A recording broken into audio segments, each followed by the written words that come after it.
I'm watching them. They get down into the path a little bit, and then I see the kid Chris spin around, and I see the kid Dave hunch over, like he's stabbing the guy. Kid Chris is like, man, you gotta finish it off.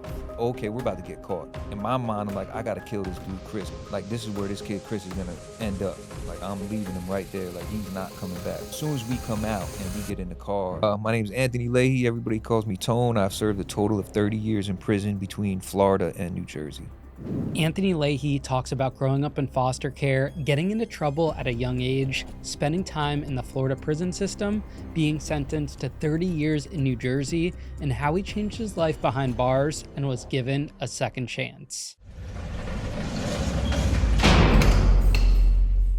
I grew up in Plainfield, New Jersey. Actually, that's where I was born. Let me clarify that. And when I was born, my mother and my father actually gave me up, and I was actually started bouncing around from Bloomfield, Nutley, Plainfield, and then in and out of state homes, foster homes, group homes.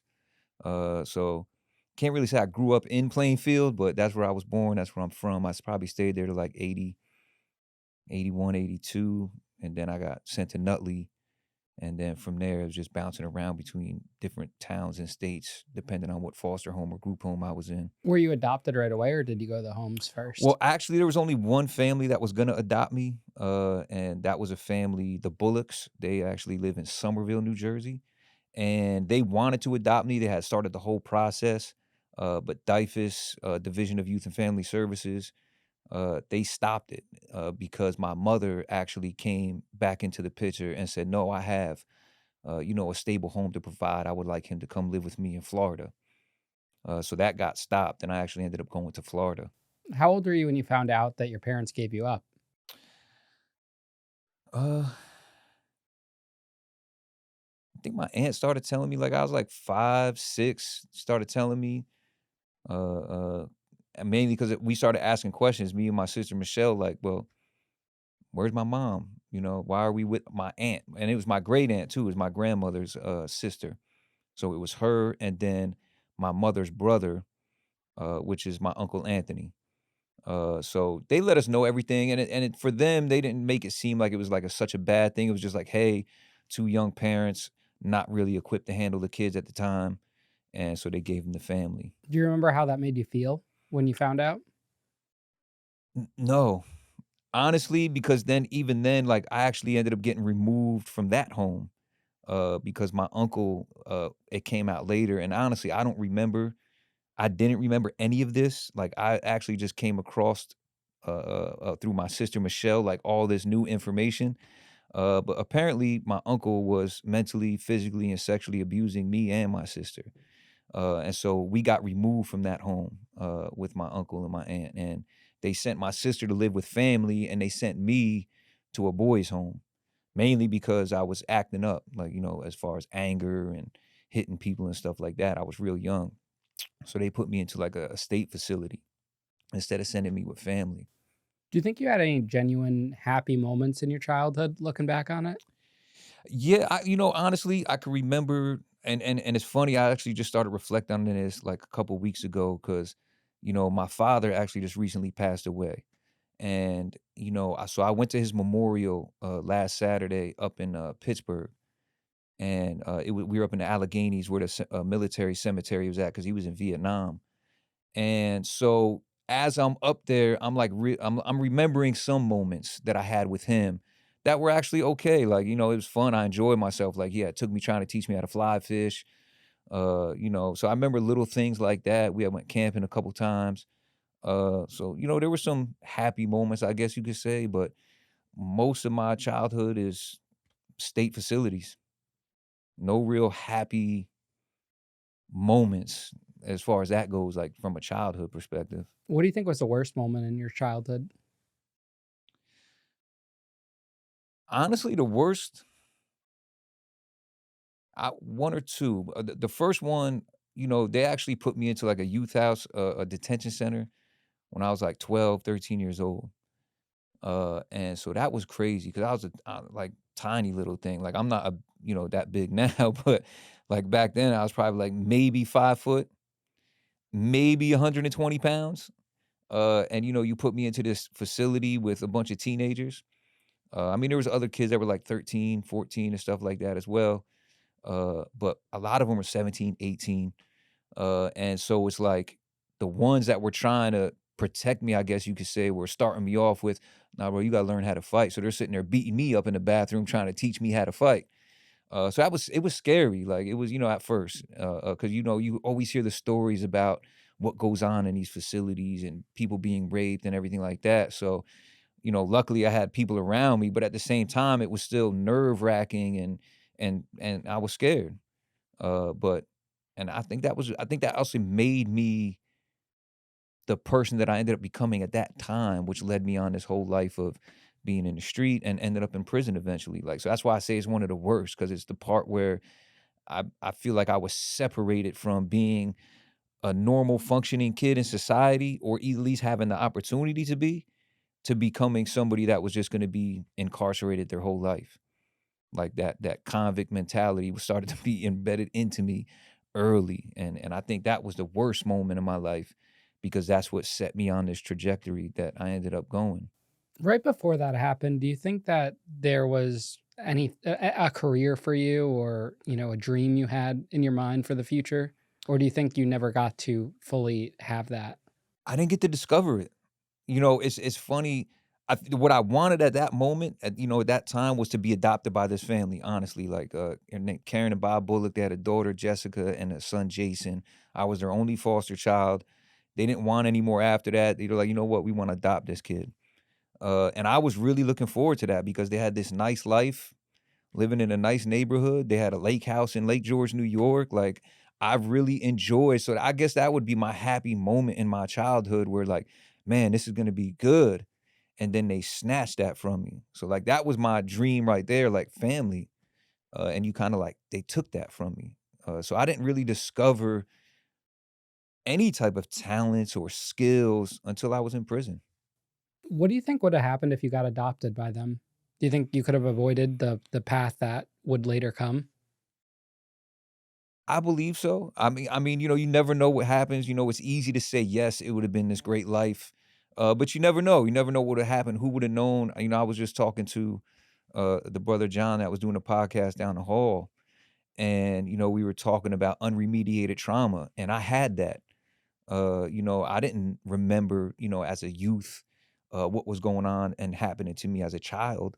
And so who knows what would have came out later? Maybe I would have ended up on a path to addiction and overdosed and died. Like who knows? But I would like to think that it would have ended up. I would have ended up with a little better cushion in life. If I would have went with that family. Walk us through your journey to prison. Well, the first time it was, I was down when I went to Florida with my mom, and this is kind of like, me and my mom are good now. Like, we had a little rough patch where I was kind of like, I kind of exed family out of my life, with the exception of my one sister, Michelle, at the time, because me and her were the ones that were going through all the trauma together. But while in prison, I actually got back together, like reconnected with my mother. But anyway, I go down to Florida to live with her, because they stopped the adoption process. And it really wasn't a great environment, for me, in the sense of the guy at the time there, that she was dating, Rick, didn't really like him, didn't really get along with him. And I was just not in I was already mentally checked out of being somebody normal in society. Like I said, what happened with the youth house. And so I ended up leaving that household and being on the street, and just running the street, breaking into houses, stealing cars, smoking weed, selling drugs, running with some of the local gangs down there. That Folk Nation was down there, so I was running them a little bit. Never actually joined, but I ran with them a little bit just because it was one of the first people I met down there. And so I ended up stealing a car. There was a rave I was at, and the rave got broken up. So me and the guy were running, and we see a BMW 325i, like this little convenience store with the doors open, cars running. So we just hopped in, took it, and peeled off. And the craziest part is, like, I'm high. I'm off like 6 hits of acid, and I'm not really a driver like that at the time.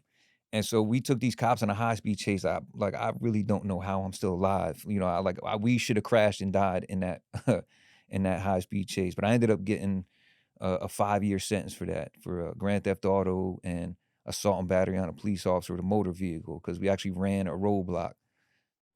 And so I go into prison down there in Florida, you know, as a juvenile. And that's where I really, you know, got introduced to prison. Because prison in Florida is a little different than prison up here. As far as there was the racial break, the racial groups were definitely big and prominent down there when I first went in. So I had to, you know, when I first went in there, obviously it was the white boys that approached me. But I actually ended up running with my boy, who was actually, it turns out later, he's one of my cousins.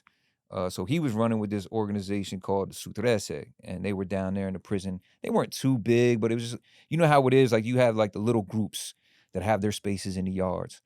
And so, you know, I started running with them because I don't want to run with Aryan Brotherhood. Like that's not what I want to do. I'm not racist and I'm just not with it. And he was like, bro, you really ain't got to be in a gang. He was like, you could chill with us. You know, you might have to put a little work in, bro. He was like, but you ain't gonna be, you know, held to the same level as everybody else. He was like, you don't have to join a gang. He was like, you just gotta stick up for yourself, bro. You gotta fight. He was like, that's really what it comes down to in here. Protect yourself. As they know you're willing to fight, they're gonna leave you alone, but you know, you might have to prove yourself. And so that was a little rough at first. You know, it's funny. My first fight was over a 25-cent can of soda, a knee high, grape knee high. Because I went to the canteen, I come out of the reception unit, and I go on to the first wing that I'm gonna be on. And then I'm told I can go to commissary. So I go to the commissary. And, you know, the commissary at this particular facility was out in the yard area, and you can go there every day except like Monday when they restocked. And they sold like little sandwiches and everything, ice cream and stuff. So I'm like, oh man, let me go out here. Got me a little cheeseburger, a soda, and like a butter pecan ice cream. I was like, damn, this ain't bad. You know, so I go back to the wing and I'm eating. I set my soda down on the locker, and someone's like, yo, the cop's calling you. So I gotta go talk to the cop at the bubble. And so I'm go up there, I'm talking to the officer. He's telling me about going to orientation and everything like that. He was like, this is the building you gotta go to. You gotta go to the center and get a little badge and, you know, go up to the orientation building. So I just happened to look out of the corner of my eye and see a guy take my soda. So like my heart starts racing. I'm getting that little pit in my, I'm like, damn, I'm gonna have to fight. And he was kind of big. So I'm like, damn, I'm about to get my ass whooped. I was like, but I know I gotta fight. So I'm walking back and I'm like basically trying to suit myself up and get courage and stuff like that. And I see the guy and he's taking a sip of my soda and I just punch him. I steal off on him right there. Uh, and I thought at first, I was like, "Oh, I got him." The next thing you know, I was on the floor getting punched on. So, but from that point on, it was kinda like, "Oh, okay, the white boy, he'll fight." And so that's when some of the white boys approached me, and then that's when I ended up linking up with the other guy, though. He was just like, "Nah, bro, like, you ain't gotta do all that if you ain't trying to be, with the brotherhood," because they had, it was AB down there, and there was another one, I wanna say White Aryan Resistance, I'm not sure though, so don't quote me on that. Like, but there was a couple more groups there, but, you know, AB obviously was the, biggest one there at the time. Uh, and so it was like, I'm being taught a different way now because I'm used to the youth facilities, but now this is different. This is big boy prison, like, because I didn't last long, in the juvenile facility. They actually sent me up to to an adult facility. Because as soon as I got in juvenile facility, I got in a fight immediately right there, and so they shipped me out to Walton, Correctional Institution. Uh, and what the crazy part of that about down in Florida too is they didn't keep you in one prison all the time. Like, I would say, like, every 6 to 8 months, I was probably being shipped to a different prison. 'Cause they didn't it seems like almost like in the feds, I heard they do that in the feds as well, like, they don't let guys stay too long, depending on who they think you are or what type of connection you might be building up inside of the prison.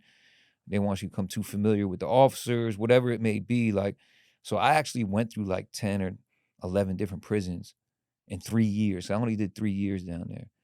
But it was rough. It was a rough 3 years. Actually, my time in Florida was rougher than my entire 27 years up here in Jersey. Do you think that builds social skills at that age, going to different prisons, interacting with so many different people? I mean, you're probably exposed to more people than you would be in, say, high school or even college. Yeah, different type of social skills. Yeah. But yeah, definitely. Like, I definitely didn't want to be the quiet guy in the corner, not talking to anybody. And the saving grace, I would say, for me that made my journey in prison a little easier, which is crazy, was sports. Like, I played a lot of sports. I played mainly basketball. That was like my main one. And like that's kind of like the icebreaker in prison. Like the sports in prison is kind of like a unifier, kind of like breaks down some of those uh, uh, racial walls, I guess you could say. And so for me, I've always fit right into the prison for the most part because the first thing I would do was go to the basketball court. Yo, who's got next? Pick me up because I want to play ball. Like I love playing basketball.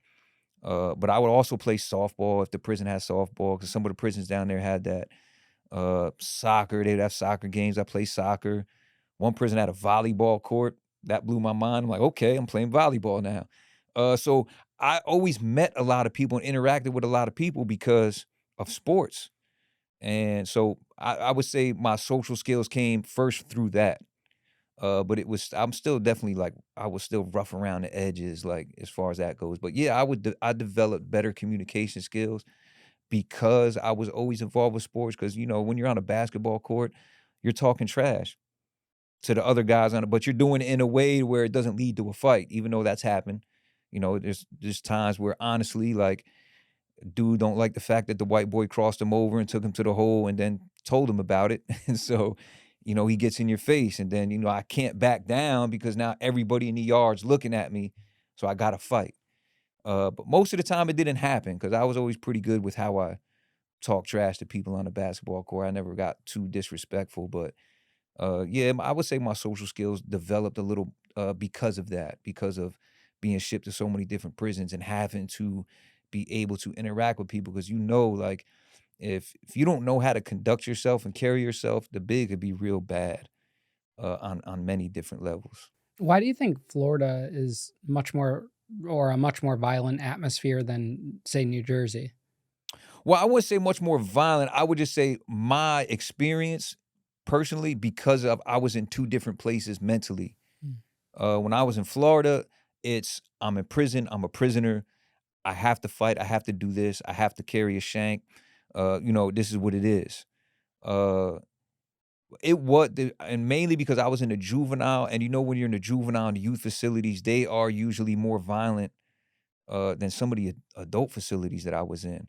And because, I would say in Florida, it was definitely a lot more organized around gang and prison politics.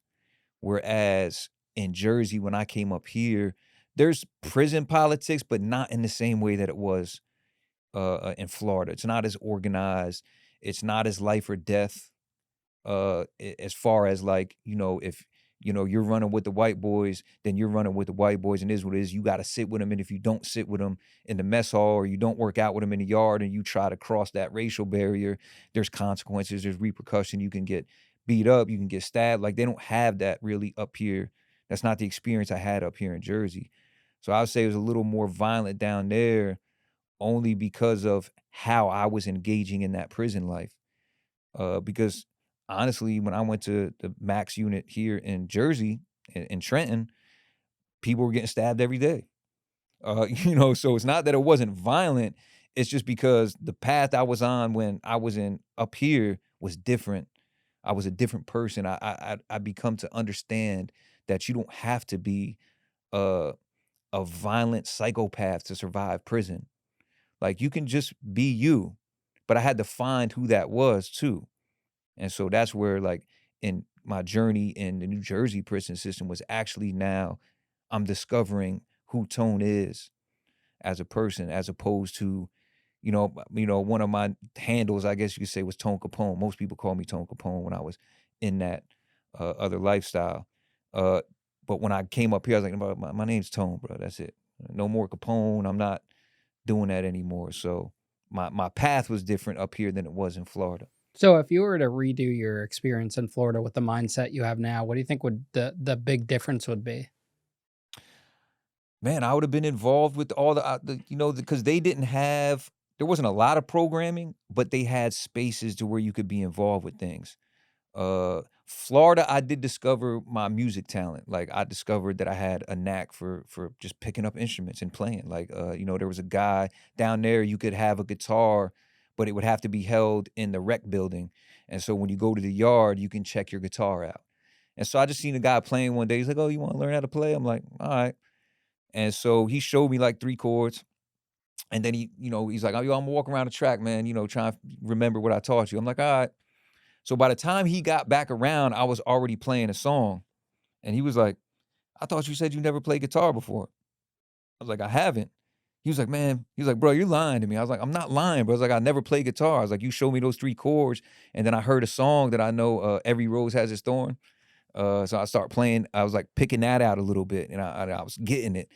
And then I started playing Sweet Home Alabama a little bit. And I was like, because it was like a little catchy melody. And so he was like, "There's no way." And so he started teaching me more and stuff like that, and I ended up joining the one of the prison bands. So I discovered that talent, and I would have pursued that more down there had I had the mindset that I had up here. And I think I would have been on a different trajectory altogether. Now, when you're sitting in Florida, do you have any resentment towards your mom for bringing you out to Florida to begin with? Yes, honestly, like, I was cursing her to no end, honestly, like, and sorry, mom, love you. But I was honestly, because I was just like, you know, why would you bring me down here knowing that I was about to get adopted by this really nice family? Now I get it, you're my mom and you wanna get that redo that, "Hey, no, you're my son, Imma make sure you're good. I love you, I'm gonna raise you." I get it. But at the end of the day, I just felt, like, nah, like, I had this great opportunity up there and you brought me down here. So I definitely had a lot of resentment, a lot of bitterness, a lot of unforgiveness towards her and my father, which lasted a long time. How does she react to you getting a prison sentence when she brings you to Florida? She was devastated. And you know what? And I can't even, like, it's not her fault. Like, that's the one thing that I had to learn later on, that I learned later on. Like, it's easy to blame everybody else for the circumstances you end up in. And yes, I had a rough life, rough childhood. And these are all the indicators of, oh, hey, this kid's going to end up in prison, from a systemic standpoint. But at the end of the day, I made the choices that I made. I didn't have to leave the household. I chose to. I didn't have to run the street. I chose to. Now, mind you, I felt like I was getting away from a bad situation, but at the end of the day, I didn't give it the full chance that I should have. But yeah, I had a lot of resentment, a lot of unforgiveness. How much time total do you do in Florida? I only did 3 years down there. So it was a 5-year sentence It and was you a did 30. 5 year sentence. The great thing about down there, I actually was only supposed to do like 9 months. Like, bro, they were giving out 25 days a month good time at the time when I was doing my time down there. Now I think they're at 85%. Like, I don't think they're giving out that good time anymore. So I was only supposed to do 9 months, but because I kept getting in trouble, kept getting in fights, going to the hole, they take your good time from you. The only reason I actually got out is because there was this big court decision, Britt versus Childs. And what Florida was doing was you would get locked up in the hole and they would take the good time you already had, but they would also take future good time. They'd be like, "Yeah, you can't get good time for 6 months." And so this big court case saying like, "No, you can't take something that they don't have already." So a bunch of guys started getting time back. So I had got a piece of paper in the mail one day saying, "Hey, you got a month left." I was like, "Oh, okay, that's good." What do you think that experience in solitary as a teenager did to you? Was it helpful or did it hurt you or No, that definitely at the time I didn't realize it, but it definitely hurt me. Being locked in that cell because it's literally 23 hours, and I would say sometimes 23 hours and 30 minutes because, like, honestly, when they were supposed to let you out for an hour, but most of the time what would happen is, like, they would let me out and they'd be like, "All right, You can take a shower, you can go to the yard, you can take a shower, and you can use the phone, but you gotta do it all in 30 minutes. I'm like, 30 minutes? I get an hour. They're like, "No, not today, you get 30 minutes." "Well, I wanna see a sergeant." "Yeah, all right, one might be around later." And then when you kick up a little more, now it's like, "Okay, take this pepper spray in the face." And now go back in your cell. It's like, it's crazy. But it hurt me. It definitely was helped me, not help me, but well, yeah, I'll say it in a negative way, help me become more of a prisoner, and have that mentality of, okay, this is prison. I have to really be locked into this. How old were you when you got out of there? I was 21. You were 21. Yeah. And do you stay in Florida or do you come Nah, I back? went back to Jersey. That was by your choice or Yeah. Yeah, yeah. I went to live with my aunt. you left your mom? Yeah. I went up there to live with my aunt. I felt like it was a better situation. My sister was living there at the time. And I'm just like, okay, you know what? Let me piece myself together, but with what? Like, I literally had no skills, like nothing. There was no That's the one thing I didn't like about Florida, really. There was not and for like, don't get me wrong, while I was in there, it's funny, I actually took in the rec department, they had this like wellness course that they offered. And so I took the wellness course, and I ended up actually getting involved in like a bodybuilding competition, all types of stuff. I won like first place lightweight division, second place overall. It was crazy. They brought a guy in from the street. I forget which one it was. He wasn't one of like the main bodybuilders at the time. Matter of fact, I wish I would have brought those. I'm a screenshot and send those to you so you can see them. Definitely, yeah, we'll put them up in Yeah, here, yeah, yeah. yeah. Because it was hilarious. It was funny. But at that time, I was like, you know what? I wouldn't mind being a personal trainer. But when I got out, I came up here, really, all that went right out the window, and I was just kinda, like, drinking. I really wasn't doing nothing. Like, I was a bum, like, a loser. It's 'cause like, I really had no actual plan to do anything with my life because I wasn't really equipped for that while I was in there. Like, there was no real I got my GED while I was locked up in Florida, at Indian River Correctional. That was one of the juvenile facilities I was at, and that was it. No real, like, life skills, like teaching you about, "Hey, you're about to be out in society and you're about to be an adult. Like, you need to learn what it is that you're gonna do. You need to begin to plan." There was none of that. And then the people I was around in the prison, they're prisoners, and their whole plan getting out is committing more crime. Nah, Imma link up with my bro, he's got some weed for me, or he's got some coke for me, or nah, my people are up here, they already got everything set up, they control the neighborhood, so that's where I'm going, like, so in my mind, I'm like, "Okay, Imma go up there to Jersey." They gave me a few names, "I'll go up here, link up with these guys." Imma start going to AC and picking up money or doing whatever it is that I gotta do in order to make money. I'm thinking from a criminal standpoint, like a prison mindset, a street mindset, and so that's what I approached when I went out there to Hillsborough. That was my mind. What happens next? Well, I ended up meeting this guy, David, and so we start going to AC gambling and stuff like that. And so he introduces me one week to this guy, Chris. And so Chris starts hanging out, and him and my brother-in-law, with my sister Michelle, her husband at the time, they get real tight as well. And so one day they come to me and it's like, "Hey, yo, man, we gotta get this guy Dave, man. He owes some money and this and that." And I'm like, "All right, cool, whatever." And my mom's like, "All right, it's go time." Like, because the funny part is like, this is a nice neighborhood, and I'm like, there's really nothing to do. Like, so I'm like finding crime. Like, I'm seeking out like who's around here doing dirt that I can get money with.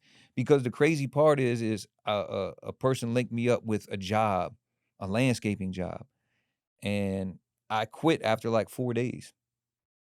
And I quit because I was just like, I'm tired of waking up at 5 in the morning. Now, mind you, this is 4 days in. I don't want to wake up 5 in the morning. I'm working 8 to 10 hours a day for 120 dollars a day. I could make $1,100 in 2 minutes. So for me, in my mind at the time was like, I'm not worried about waking up at 5 in the morning and working 10 hours. I'm not doing that. Like, I'm trying to make money now so I can go get my own place. And and everything like that. I'm like, I'm not even thinking about the basics, like getting a driver's license. I didn't even get a driver's license. So anyway, uh, they're like, look, we're gonna get this guy. Now, mind you, now they start adding stuff like, oh, we're gonna kill him. I'm like, kill him for what? So apparently in their mind, it was this guy slept with this guy Chris's girl and slept with my sister Michelle. That was the accusation. Uh, and I haven't even added something in there more, like, because they seem like I'm kind of hesitant, like, nah, that was like a rape. That was like your sister didn't want that and this and that. And I'm like, what? you know, uh, but I still didn't want to go. I'm like, man, this ain't something. I don't know about this. So anyway, it was late one night. Like we were partying, dude. Decided in my mind, like, you know what? I'm not doing this no more. And I'm gonna take this kid Chris with me. Like we're out of here. I was gonna go back to Florida. So we throw this little party, like a going away party. And my plan is the next morning I'm going back to Florida. Already got the bus tickets. That's it. So they wake me up like maybe 1 in the morning. The kid Chris wakes me up. He's like, yo, come on, bro. We gotta walk Dave home. I'm like, all right. He's like, let's go. I'm like, all right, let's go. So we go to walk him home and we cut through this little wooded area. And we get all the way through the area. We're about to get onto the street. And the kid Chris is like, yo, I forgot my keys.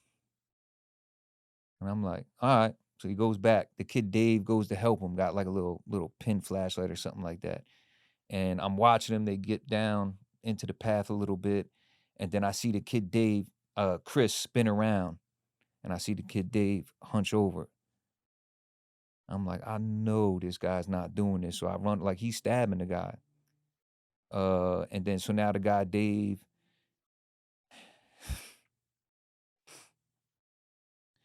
so he's on the ground. And so the kid Chris is like, man, you gotta finish it off. Now I'm drunk, I'm high out of my mind. Like I took the knife out of his hand, but honestly, I don't remember anything. Like everything was like blank. I'm not experiencing anything at that moment. And I'm just in my mind, I'm just like, yo, I can't believe I'm in this position. Like it really started to hit me right there. Uh, and I really don't remember what happened. Like next thing I knew, I'm helping drag this kid's body off the path, taking all his identification. It's raining out, so not really worried about like evidence or anything like that as far as on the body or us leaving any trace behind. And so we go to the bus station, get on the bus and start going to Florida. And well, he ran upstairs and told Keith, my the other guy, my other co-defendant, everything that happened. And so we get on the bus, we go down to Florida. I'm actually at my mom's house and I get a phone call and it's from Keith. And he's like, man, I can't believe you guys did what you did and this and that, and blah, blah. I'm like, in my mind, alarm bells are going off already. I'm like, yeah, bro, I don't want to talk to you. So I hang up. I already know, like, I know what it is. And so the kid, Chris, is like, what happened? I was like, I don't know, bro. I think he's trying to get us to say something. So he's like, I know what to do. So he calls Keith back and he's talking to him on the phone, trying to like throw everything off just in case, the call's being recorded and everything like that. So he's on there saying like, nah, Keith, you did that. You know what was going on. And I'm just looking, I'm like, bro, hang the phone up. So now in my mind, the alarm bells are going off for a bunch of different reasons. I'm like, okay, we're about to get caught. I'm not going back to prison. So like in my mind, I'm like, I gotta kill this dude, Chris, because I know he's gonna tell. Like this is what's in my mind going on. Like I'm all checked out now. I'm already back in. All right, it's time. And so we end up going to this pool hall. And while we're at the pool hall, we meet these two girls. And so they're gonna drive us to this spot. And so down there, we're in Clearwater, Florida at the time. And there's this spot, it's like a little secluded area. It's like this train trestle where people go there to like jump off the bridge into the water or just chill, smoke weed, have little bonfires and stuff like that. So I'm telling them that like, let's go there. Cause in my mind though, like this is where this kid Chris is gonna end up. Like I'm leaving him right there. Like he's not coming back. But as soon as we come out and we get in the car, that's when, all the police swarm. You know, they already had the surveillance going on. 2 detectives were already came down from New Jersey, and so they lock us up, and, you know, I'm sitting in the holding tank, and I'm just like, "Alright, whatever." Like, there's literally no, like I'm not crying, I'm just back in prison mode. I'm thinking about, "Alright, we're gonna go on a tier, I gotta see where the white boys are at, I gotta see who's running the tier, who's gonna be the pod boy." Like, I'm trying to figure everything out in my mind, I'm just so they come get me to interrogate me, and they don't even really interrogate me, they just, like, play the tape of my co-defendant telling. You know, and so we end up getting transferred back up here, and when we get into the county jail, they put him on one pod and me on the other, and then my other co-defendant, Keith, they put him up in PC. Uh, so it turns out that when we were down in Florida, the police came just on a routine, questioning, like, "Hey, this guy David is missing. Have you seen him? We heard he came here for a party." So my co-defendant Keith was like, "You know what? I think you better take me to the police station. I have a story to tell you." Like, no question, like, no, they didn't have to press him, they didn't have to do anything, just, "Nah, bring me to the station," and he gave, like, 3 different statements, like, 3 long statements.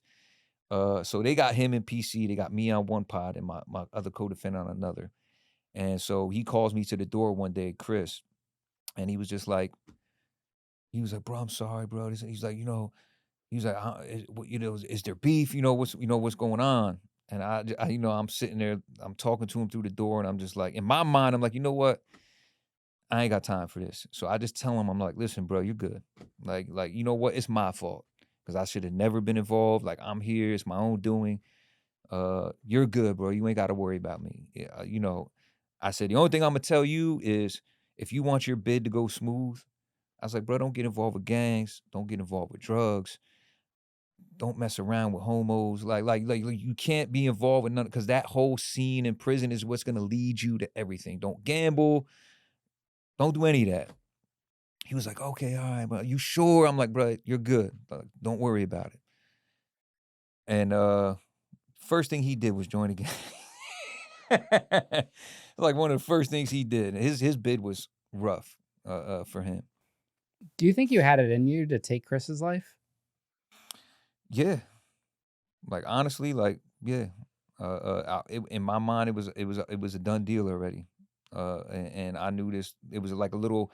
You had the regular fresh water over here, not fresh water. You had the regular water here, and then like on this other side is like a little swampy type of area, and there's known to be, you know, crocs and gators and all that stuff over there. So in my mind, like he was done. Like, cause the only thing I was thinking of was 30 to life, like life in prison. Like I don't want to be in prison at that time. Like in my mind, it was like he has to go. So yeah, I would have took him. He would have been done. How long do you stay in Florida for before they extradite you to New Jersey? I think maybe a month. And it was crazy because, you know, in that month, like we're in the county jail, they sent us up to the wing, to the pod. We were in Pinellas County Jail. And I see like 4 or 5 guys that I already know that, you know, I had did time with. And like, oh man, what the hell? What are you doing? I'm like, yeah, it is what it is, bro. You know, I'm in convict mode now. Like it doesn't even matter. So we were down there like a month and then they extradited us back up here. Are you formally charged yet, or that doesn't happen till New Jersey? No, it doesn't happen till we get up here. And the whole time, like I'm in like legal mode, you know. So when I'm like, all right, you know, I get with one of the guys on a tier and I'm breaking everything down to him, and he was like, nah, you should be able to fight this, like especially the way because the cops actually came from Jersey to Florida, didn't have a warrant at first, and we came across some of the police reports where it said, you know, that these 2 detectives come down and you know we're gonna make an arrest. However, the NCIC, SCIC, I think something like that. It was like their database and how they get the warrants transferred to the computers in their cars. Hadn't transferred anything over yet, so they didn't know if it was actually there. You just got the officer telling you that, yeah, we got a warrant for his arrest. It's on the way. So they had technically arrested us without a warrant. Uh, and then as far as this, my co-defendant statements, it was crazy. My co-defendant Keith, the one that made the 3 statements, all his statements were talking about Chris. Like, Chris came back in. Chris had blood on his sleeveless sweater. Chris came and told me everything that happened. Never mentions me as actually having any part. Just saying that Anthony was with him when he came back into the house. Uh, and so I was like, well, how did you have if he's talking about Chris the whole time, how are you talking about me? Because in the affidavit for the warrant for the arrest in the affidavit, it said that Keith said he seen blood on the sleeve of Anthony's sweater, which wasn't that's not what he said. He said Chris. So this is like we're attacking like, nah, this ain't right. However, I end up with like a pool attorney. Uh, and he's telling me, he was like, "No, this is not what you think it is," and he's explaining to me the law and everything. He's like, "No, this is not it." Uh, and then the whole time he's actually talking to my aunt, saying, "Hey, tell this guy he's got to take a plea bargain. Like he is gonna get life in prison because his co-defendant is gonna take the stand against him, and he's gonna be sent up the river and he's never coming back." He's even saying talking about the death penalty at the time, which at the time Jersey had got rid of the death penalty, which are issues I brought up later on appeal. But anyway, so my aunt is constantly coming and talking to me, crying. You got to take this plea bargain. Like none of those issues you think are issues, they're not there. This and that. And so I ended up taking the plea bargain. And what was the plea for? 30 years. 30 years flat? No, 30 with a 30. Like I had to serve 30. At the time, I thought it was just 30 years, but it was actually a 30 with a 30. No possibility of parole. You have to serve that 30 years because it's the mandatory minimum for a first degree murder. And that's the rule they came up with in their like tough on crime sentencing and the laws they started passing in Jersey. One of them was that the mandatory minimum for a first degree murder or felony murders, which actually we were charged with felony murder because it was technically a robbery. Uh, and you have to get 30 years. So that was what I copped out to. What about your co-defendants? What do they get? He copped out to 30 years. My co-defendant Chris, my co-defendant Keith actually got 9 with an 85 Because he's the one that because they gave him reckless manslaughter. He actually would have got a lot more time, but I didn't get on the stand and lie. Like my other co-defendant got on the stand and was trying to send him up the river. Like he hired me. Like he was trying to make it seem like he was hired to commit the murder by Keith, which would have been, he would have got a life sentence for that if he got found guilty of that. But when they put me on a stand, it was funny like how his lawyer's eyes lit up because when the prosecutor was asking, the prosecutor put me on a stand was like, uh, so did Keith told you to go kill this guy, right? I'm like, no. So his lawyer's like, what? But I'm not. It's not me. Like that's not in me. Like I'm not lying on somebody. Because that's just the code that was instilled in me. Like I'm not snitching, I'm not telling, I'm not and I'm definitely not lying. Like so, this is my mindset at the time. But I definitely I would have did the same thing again. Like no, he didn't know that that was gonna happen. So in the discovery, do you find out how they got onto Keith?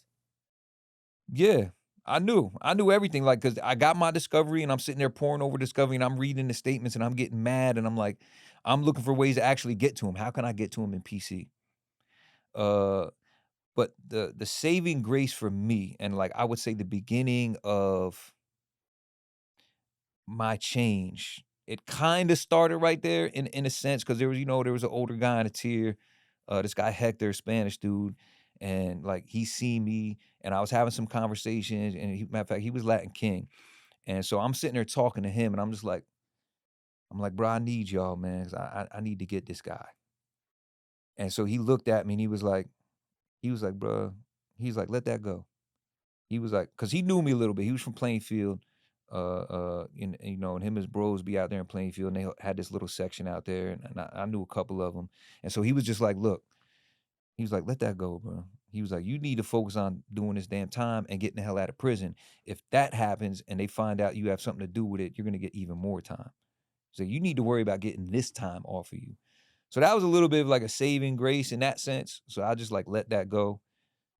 And I was like, whatever. I was like, you know what? I know everything that happened. I know what you did. And the crazy part is s- about 6 months before I got out, he signs up on my JPay, my email account. and gives me this whole thank you letter. He sent me a letter and everything, like a physical letter as well.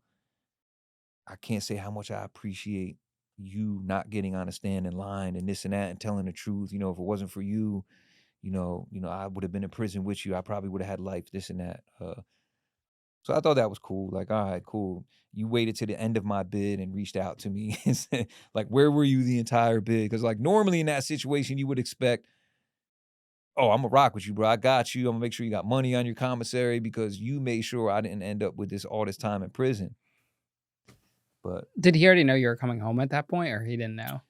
he didn't know. And, it was kind of odd. I kind of held information back from him because I was just like, it seems odd that number one, you would reach out to me now. And so here's the reason he reached out to me. Uh, a monumental thing happened for me in my bid. Uh, the, David's mom reached out to me. David, the victim in the crime. So his mom ends up reaching out to me, but first, before his mom did, David's brother did.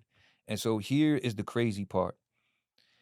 I'm in choir practice in the prison. At the time, I'm the choir director of for the prison church community in Rawway, Church of the Reconciled. And this guy comes up to me, one of the choir members, and he said, "Hey, there's a kid here. I'm on the wing with him. He's on the vet tier." So that the veterans organization had their own tier for military. For guys who were veterans, they had a veterans program they started, like kind of like a cognitive behavioral therapy, music therapy, stuff like that for the guys that were vets. So he's like, "Hey, there's a guy in the tier with me. He said he knows you, wants to have a sit down with you and talk to you." I was like, "Well, how does he know me?" He said, "Well, he's the brother of the victim of your crime." So, alarm bells start going off in my head because I'm like, "Oh, man." You're like, here, this is the moment that you fear the most. Like when you are involved in a crime that takes a life, the one thing you think about the whole time in prison is, when am I going to cross paths with one of his relatives? And so now in my mind, like, here we go. Like, I went to one of my, and at this time, I'm like fully out the game. I'm not involved with anything. I'm hardcore in church. I'm going to college, getting my college degrees. I'm in the lifers group. I'm not the president at the time, but I'm like, I think I was the treasurer. They're like, I'm hardcore going, but in my mind, I'm like it's time, like it's go time. Like I might have to like really defend myself and might have to end up killing this guy. And it's gonna be like, "Yeah, I can't, So and the guy seen the expression on my face is like, bro, he's like, it ain't that type of party. Like he doesn't want any type of drama. He just wants to talk to you. So I'm like, all right. So I actually went first and sat down with the president of the veterans organization. Because we were all up in that same area, like the lifers group, veterans group, Toastmasters, all the inmate run organizations were kind of like in the same area. And so I was very familiar with this guy. So I talked to him. I'm like, "Hey, look, this is what's going on." So he was like, "Whoa." And so he's like, "All right, I'm gonna set something up in the veterans office and we'll do it there." He's like, "This way, because if he's a vet, I know he's gonna listen to whatever the hell I tell him to do. Ain't nothing gonna kick off." So I'm like, "All right." And so we set it up and I go there. It's like a Sunday morning. I miss church and everything. I go there for this. And I walk into the room. Guy stands up, shakes my hand. We sit down. He was just like, "Bro, I forgive you." And it was crazy because at that time, like the crazy part is, at the time when he says that, I'm also like, besides the choir director, I'm one of the leaders in the community, the church. And like I'm working on a sermon at the time about forgiveness. So to have that happen simultaneously. So he was like, "Look, bro, like I forgive you, bro." He was like, "I know everything that happened. I've read the discovery." He said, I know about your life. I know everything that you've been through." And he was like, "Bro, I've been here for a year and a half watching you. And Ian, a guy in a prison for a year and a half and you killed his brother and he's never put his hands on you."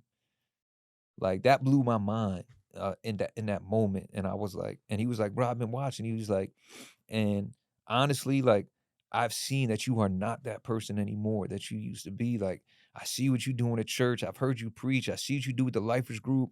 And he's like, "Everybody on my tier, like the vet tier," I knew most of the guys on the vet tier. And in the prison at the time, I was the photographer as well. So we would take guys' pictures at visit, or if they just want to take some pictures to send home to their family, we would take their pictures. The Lifers group ran that, the photo project. So I would go to the wing all the time and drop pictures off. I've dropped pictures off to him. That's the other thing. Like, man, I've been interacting with this guy on a regular basis for a year and a half. But he said, everybody that I spoke with and said, "Oh, who's that guy?" "Oh, that's Tony. You don't know Tony? Oh, man, good guy. Help you out, whatever you need." So he was getting nothing but good report. It's like, so at the time he came to the prison, I'm in full go mode of just, I found out who I was. Like, I'm walking in my identity of who I am, and it's all good.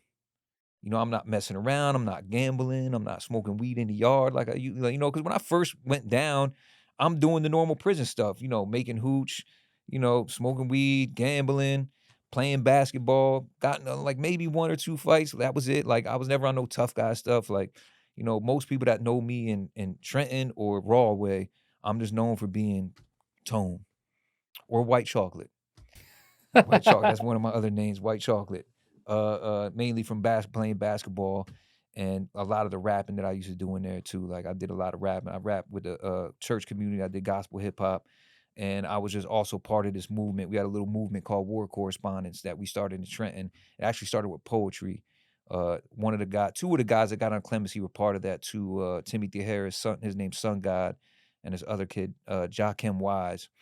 And they're both out now as well too through the Clemency. Uh, so I'm just known for just being cool, laid back, like, not no tough guy stuff. Like, and so this kid seen that, like, man, you're not at all what I thought you would be. And he was like, and so my mom is gonna reach out to you as well. And she did. At first I got a letter in the mail, her forgiving me. Man, I wish I would have brought that. I'm gonna send you a copy of that too. Cause that really blew my mind. Like, to think about think about a mother sitting down at a table to write a letter, because she wrote a letter, not just forgiving me, but she also wrote a letter on my behalf to the prosecutor saying, "We think he needs to be out of prison." Like that. And that blew my mind. Like, what moved her to be able to do that? So that was big. What do you think forgiveness does to someone in your position? Oh, man, it brought me to another level of, mental and emotional freedom, honestly, and it also helped me, in my journey with forgiving my father, and fully forgiving my mother, because I forgave my mother, but I still, honestly was holding still some resentment, but, that moment right there, like, man, that really opened the door, and I was already getting there just because, you know because I got saved, when I was in prison, so I joined the church community, I get baptized, and, you know, for lack of a better term, I grow and mature spiritually, rise up through the ranks, so to say, and so now I'm teaching Bible studies and I'm preaching. So I'm preaching the word about forgiveness, love, and all of that, but the whole time, I'm not really tapped into it fully myself. Because I still have these little spaces of unforgiveness in my heart towards family members. And at the time too, even though it's crazy, like, I'm in the church, I'm a leader, but I'm also there's still some prison politics that I was following, in the sense of, I'm I don't talk to child molesters. I'm not talking to you. Don't come near me. Don't sit at the table with me in the mess hall. You're definitely not locking in a cell with me. Like, I still had that, like, there's a line. Uh, but that moment right there destroyed that line. And it was funny, it just seemed like God always found ways to put me in a situation to where I had to deal with people that I normally wouldn't deal with from a prison politics standpoint. There was a guy in there that, he was a child molester, but he was in the church, and he had this high pitched, super feminine voice as well. And when I was announced, in front of the body as one of the leaders now in the community, it seemed like he was the first person to run to me. "Oh, I need to talk to you, Tony." And he had this high pitched voice. So he'd be like, "Tony, I need to talk to you." And I'd be like, "Oh my God." And I would look around to see, like, who's looking, because I'm like, I don't want anyone to see me talking to this guy because he's a child molester. And a lot of times I would avoid them. Like, I'm not talking to you. Uh, and so these, the more I read the word of God, obviously, the more it got inside of me and the more it began to break open those spaces. And the more I would talk with the in-house pastor at the time, this guy, Russell Owens, this guy, Howard Thompson, this guy, Phil Reardon, like these three guys were very instrumental in helping me see things differently. Like, bro, who are you to judge? Like, you're in here for someone dying. You took somebody's life. Like, so who are you to look at this guy and say, like, he's not worthy of God's forgiveness? Like, if you're gonna say God is, forgiving and it's for all, then that word all means all. There's no like exclusionary clause within all that says except for sex offenders and homosexuals. Because that was kind of like the thing guys would do, in prison. Like, you were in there long enough to know like there's this divide, like, no, you stay over there, I stay over here. Like, don't talk to me, don't look at me. Uh, but I couldn't shake this guy. He was even when I got shipped out of the prison and shipped to Rawway, he ended up coming in. Like, I'm in the chapel one day in Rawway, I'm thinking I'm free of this guy, and I'm talking to somebody, and that's all I hear, "Anthony, hey, Tone, I'm here." I'm like, "Oh my God, can't shake this guy." So I was already on the journey to, like, really breaking those walls down, but this specific incident, it got me. Like, it broke everything fully open. I was like, "You know what, Lord? You got it." Like, because for her to be able to not only forgive me, but to say, "Hey, I wanna help you get out of prison." That was a very big moment in my life, very big moment. How long into your sentence was that? 26 years, like, it was, like, literally and this is why I know, like, for me, there's no coincidences, and this is what also strengthens my faith in the Lord, is that essentially all my appeals were already done. There was like I already fixed my mind, like, I'm trying to get out, like, they're passing new laws about juveniles and youth offenders. So I'm like, "Oh, man, I fall under this youth offender, young adult. Technically, they should give me a second look and let me out." I'm applying for it, but they don't make it retroactive. So they passed the law in Jersey, but they don't make it retroactive. Uh, and so that gets shot down. All my appeals got shot down. So I'm just in my mind, I'm like, all right. I had hope too. I'm like around 2018 was when that youth offender bill like was coming out. And so me and a bunch of other guys were excited. And nothing came of it. That was devastating because it's like, man, because now I know in my mind I'm ready for the world now. But nope, got shut down. So at this time, I'm just like, it is what it is. I'm gonna have to end up serving this whole time, which sucked. Uh, but at the same time that this executive order gets put out by Governor Murphy, primarily because of the ACLU. They did all the legwork. Rebecca Uwakwe, she was one of the primaries on there, and she really pushed this. Then you have a bunch of Alicia Hubbard, Alex Shalom. There's a bunch of people from the ACLU that were like really working and fighting because they understood that because they didn't make this law retroactive, the youth offender law, and because they were dragging their feet on the juvenile laws, like nationwide, they've been letting juveniles out of prison if they were locked up. If you were locked up 17 and down to 14, 13, it's like, no, if this guy's been in prison 15, 20 years already, give him a second chance because you're locking a juvenile up and giving him life and saying there's no hope for him. You're saying he's incorrigible and can't be rehabilitated. That doesn't make sense. So Jersey, while every other state is letting guys out of prison that were like the juveniles, Jersey is sitting there dragging their feet. And they're still dragging their feet. There's still guys that are juveniles that are sitting in prison right now been fighting for 2, 3 years, 4 years to get into court so they can get their second chance hearing just to get out of prison. So the ACLU understood this. So this is one of the reasons they really pushed for the executive order. Uh, so it was around that time that this woman reached out to me. It was a little bit before when she first reached out to me, and then she said, "Is there anything I could do? Let me write you a letter. I'll write it to the prosecutor." I was actually about to hire an attorney, and there's this clause, this exception within the rules of the court for New Jersey, and it's called a showing of good cause. So, like, once you have a sentence, if it's a mandatory minimum sentence, You cannot get out of prison until the mandatory minimum is served, no matter what. The only exception is if you get to get out early on a sentence is a showing of good cause. And that good cause term is very vague. Like there's no, and so what I found out when I first was going to hire a lawyer, he was telling me that this good cause term is really for prosecutors that are trying to get people out of jail who might be a federal witness or something like that. And they're going to give information up on somebody that's in prison or somebody that's out there. And so they'll work something out to get them out. He was like, you could possibly, the prosecutor's going to have to agree. The prosecutor has to agree or else you got no shot.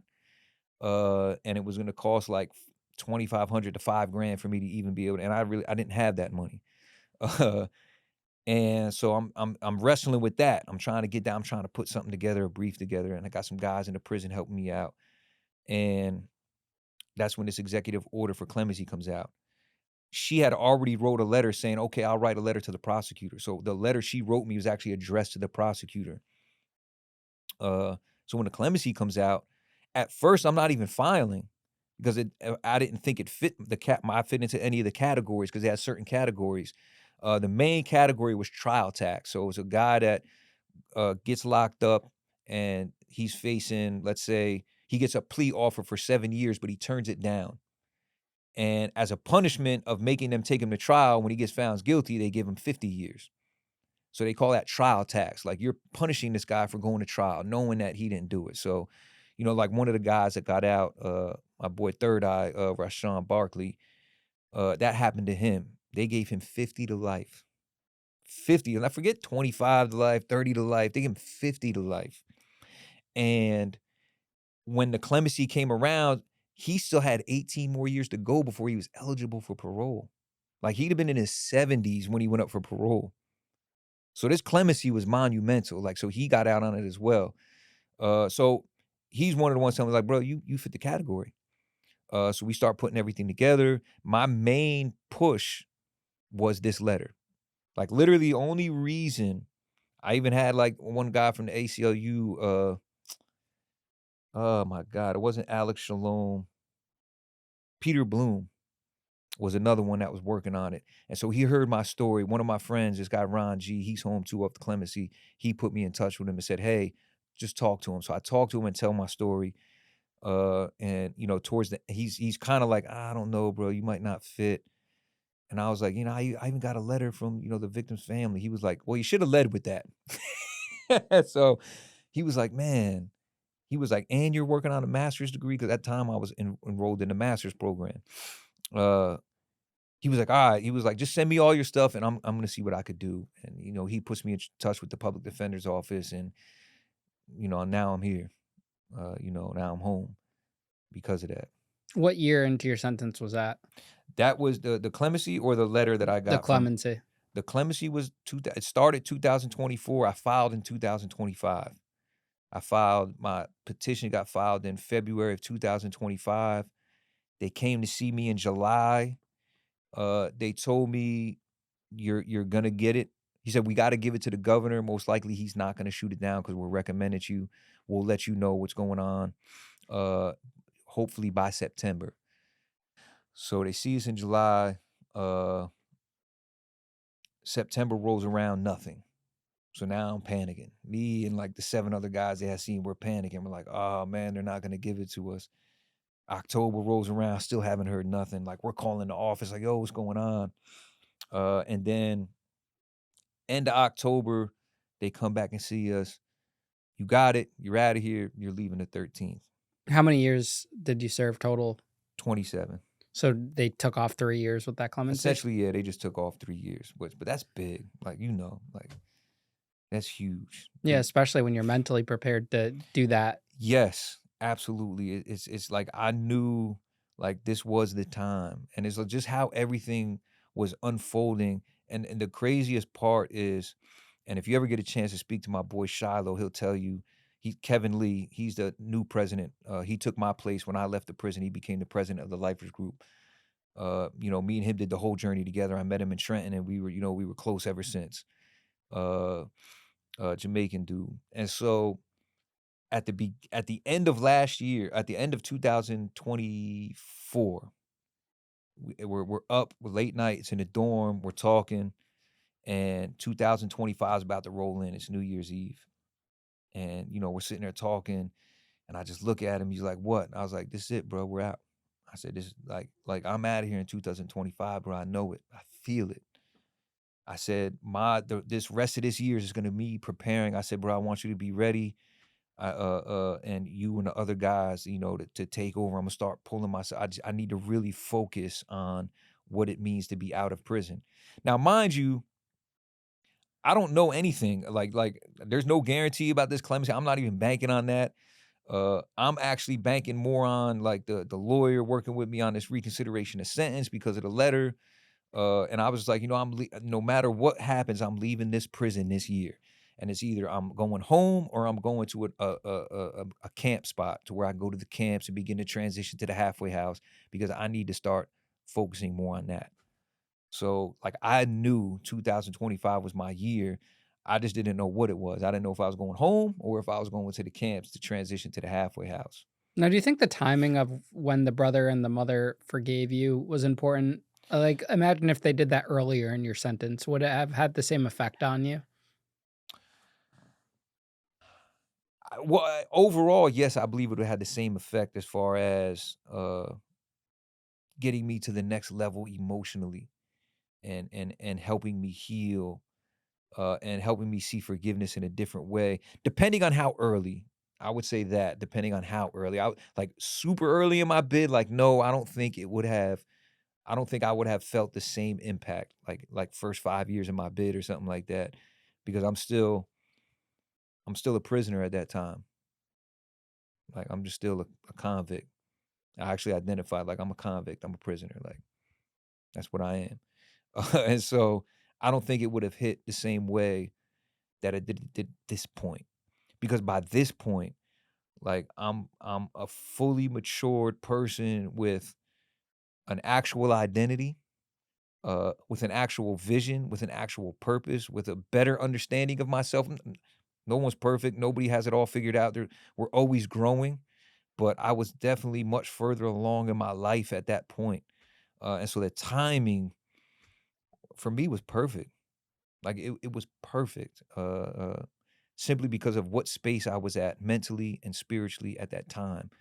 And like I said, even the timing of I'm putting a sermon together about forgiveness, and I still have never talked to my father. So I actually had my first conversation with my father not too long after that, which was it was a great conversation. It was short, but it was good. It like tore that, it took the scab off, like, and it opened that up for me. When you're involved in the loss of someone's life, does the regret and remorse set in immediately, months or days or weeks or years after? When does that hit you? Years after, like honestly, like in the beginning, it the impact of what happened and David being killed and me being responsible, like I take no shorts and do not try to sugarcoat or alleviate myself of any like, oh no, like no, like I took his life, like as simple as that, like because honestly, I know I could have stopped it. Like I could have easily stopped that whole situation. Uh, the impact didn't hit till later, and here's the crazy story, and it's gonna sound weird. But like, so I get saved. I'm in the church, and I'm talking with the older brothers in the church, and they're the ones that are like trying to help, because I'm still so rough around the edges when I first get in. I'm still a convict. I'm still kind of cold. I'm closed off emotionally. I really have no attachments to the outside world except for my sister Michelle, and my aunt. She had passed away, so it's really just my sister Michelle, and even her, I get a little distant with, not because she did anything, but just because it's easier in prison when you're serving time to not have a connection to the world, because it hurts. Like, it hurts when you get pictures of your niece growing up and you're not there. It hurts around the holidays, it hurts. So it's easier to, you know what?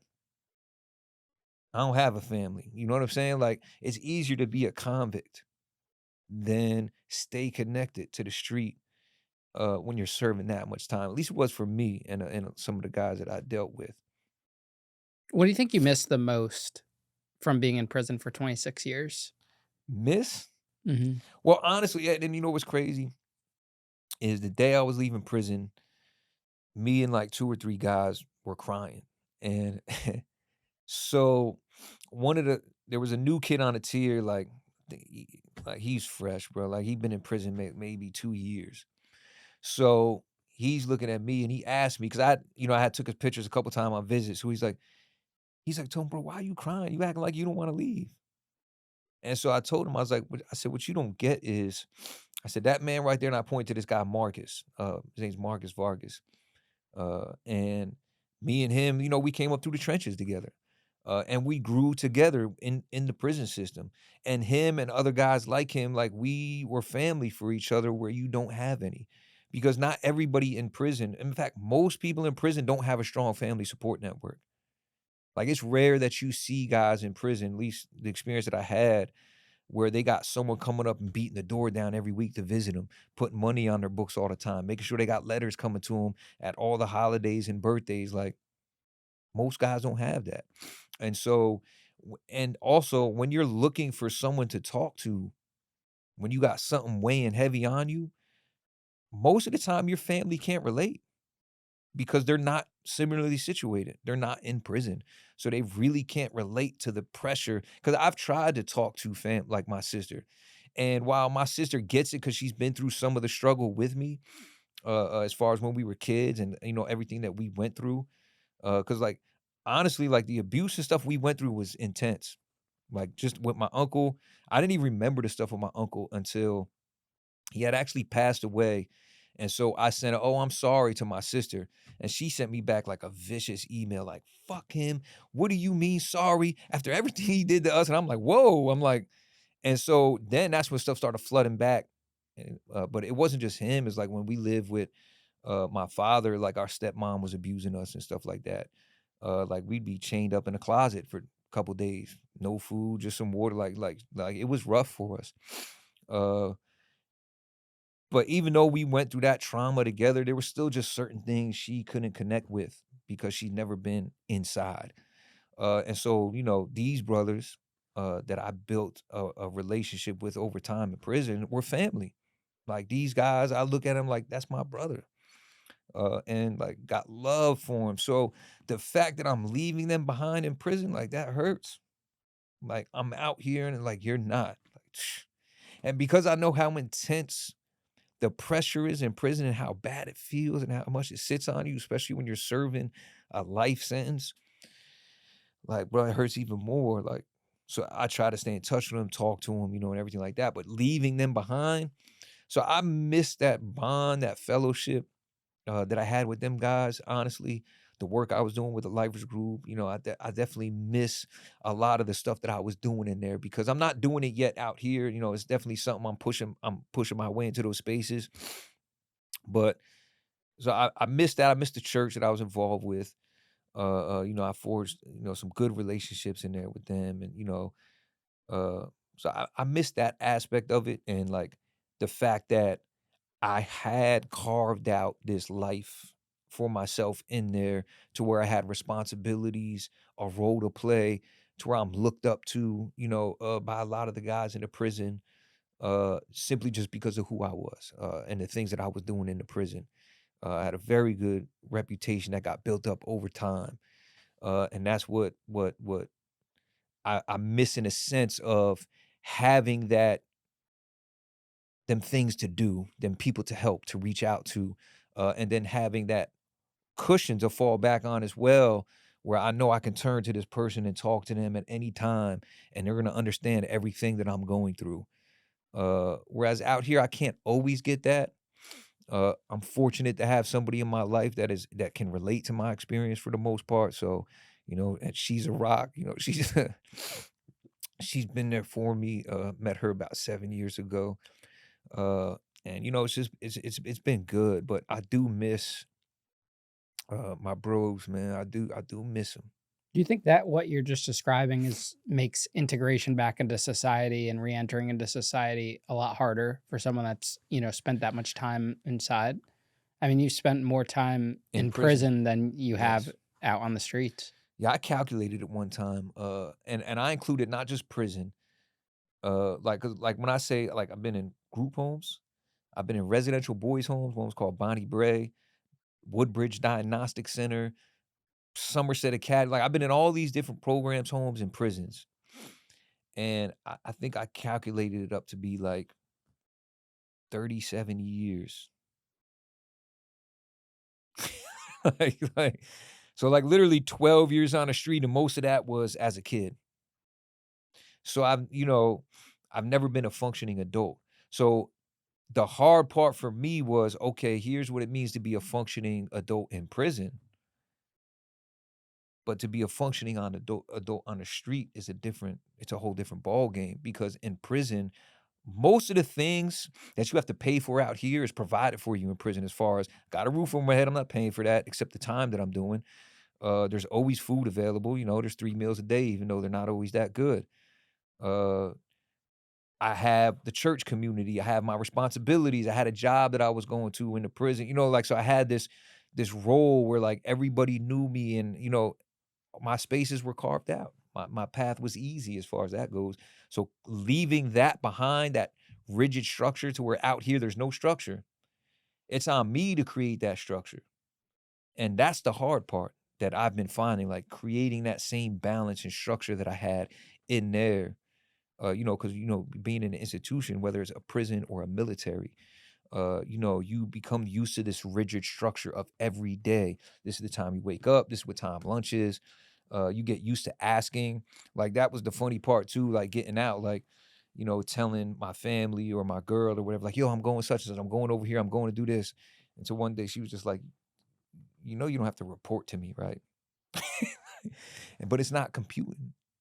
Like I'm still when I'm talking on the phone, I'm still waiting for the GTL operator to come on and say, "You have 5 minutes left. You have 1 minute left." Like, I'll sit there and be talking to somebody, and when I get past that, it's like I have that internal 15-minute clock. Like, "Damn, we're still on the phone?" Or, like, I'm still antsy a little bit, like, if I'm driving somewhere and I'm not driving, but I'm with somebody, and we're driving somewhere, and we're leaving the town, like, even coming up here, I'm like, "Damn, is it okay to leave Jersey?" So that the hard part for me, honestly, has been leaving behind years of structure to now having to create that structure for myself, which I haven't successfully done yet. Like, not the way I wanted to anyway, don't get me wrong. Like I'm getting a nice little routine, but having it and having that well-defined vision and purpose, because honestly, you can sit behind the wall every day and plan for whatever you want to do when you get out of prison. But once you get out here, it never happens the way you think it's going to. What's a moment in prison that happened to you or that you witnessed that's gonna stay with you forever? You're gonna be 80 years old on your deck in your rocking chair, and you'll still think about that moment. Oh, there's a few of them. I would say the most poignant one.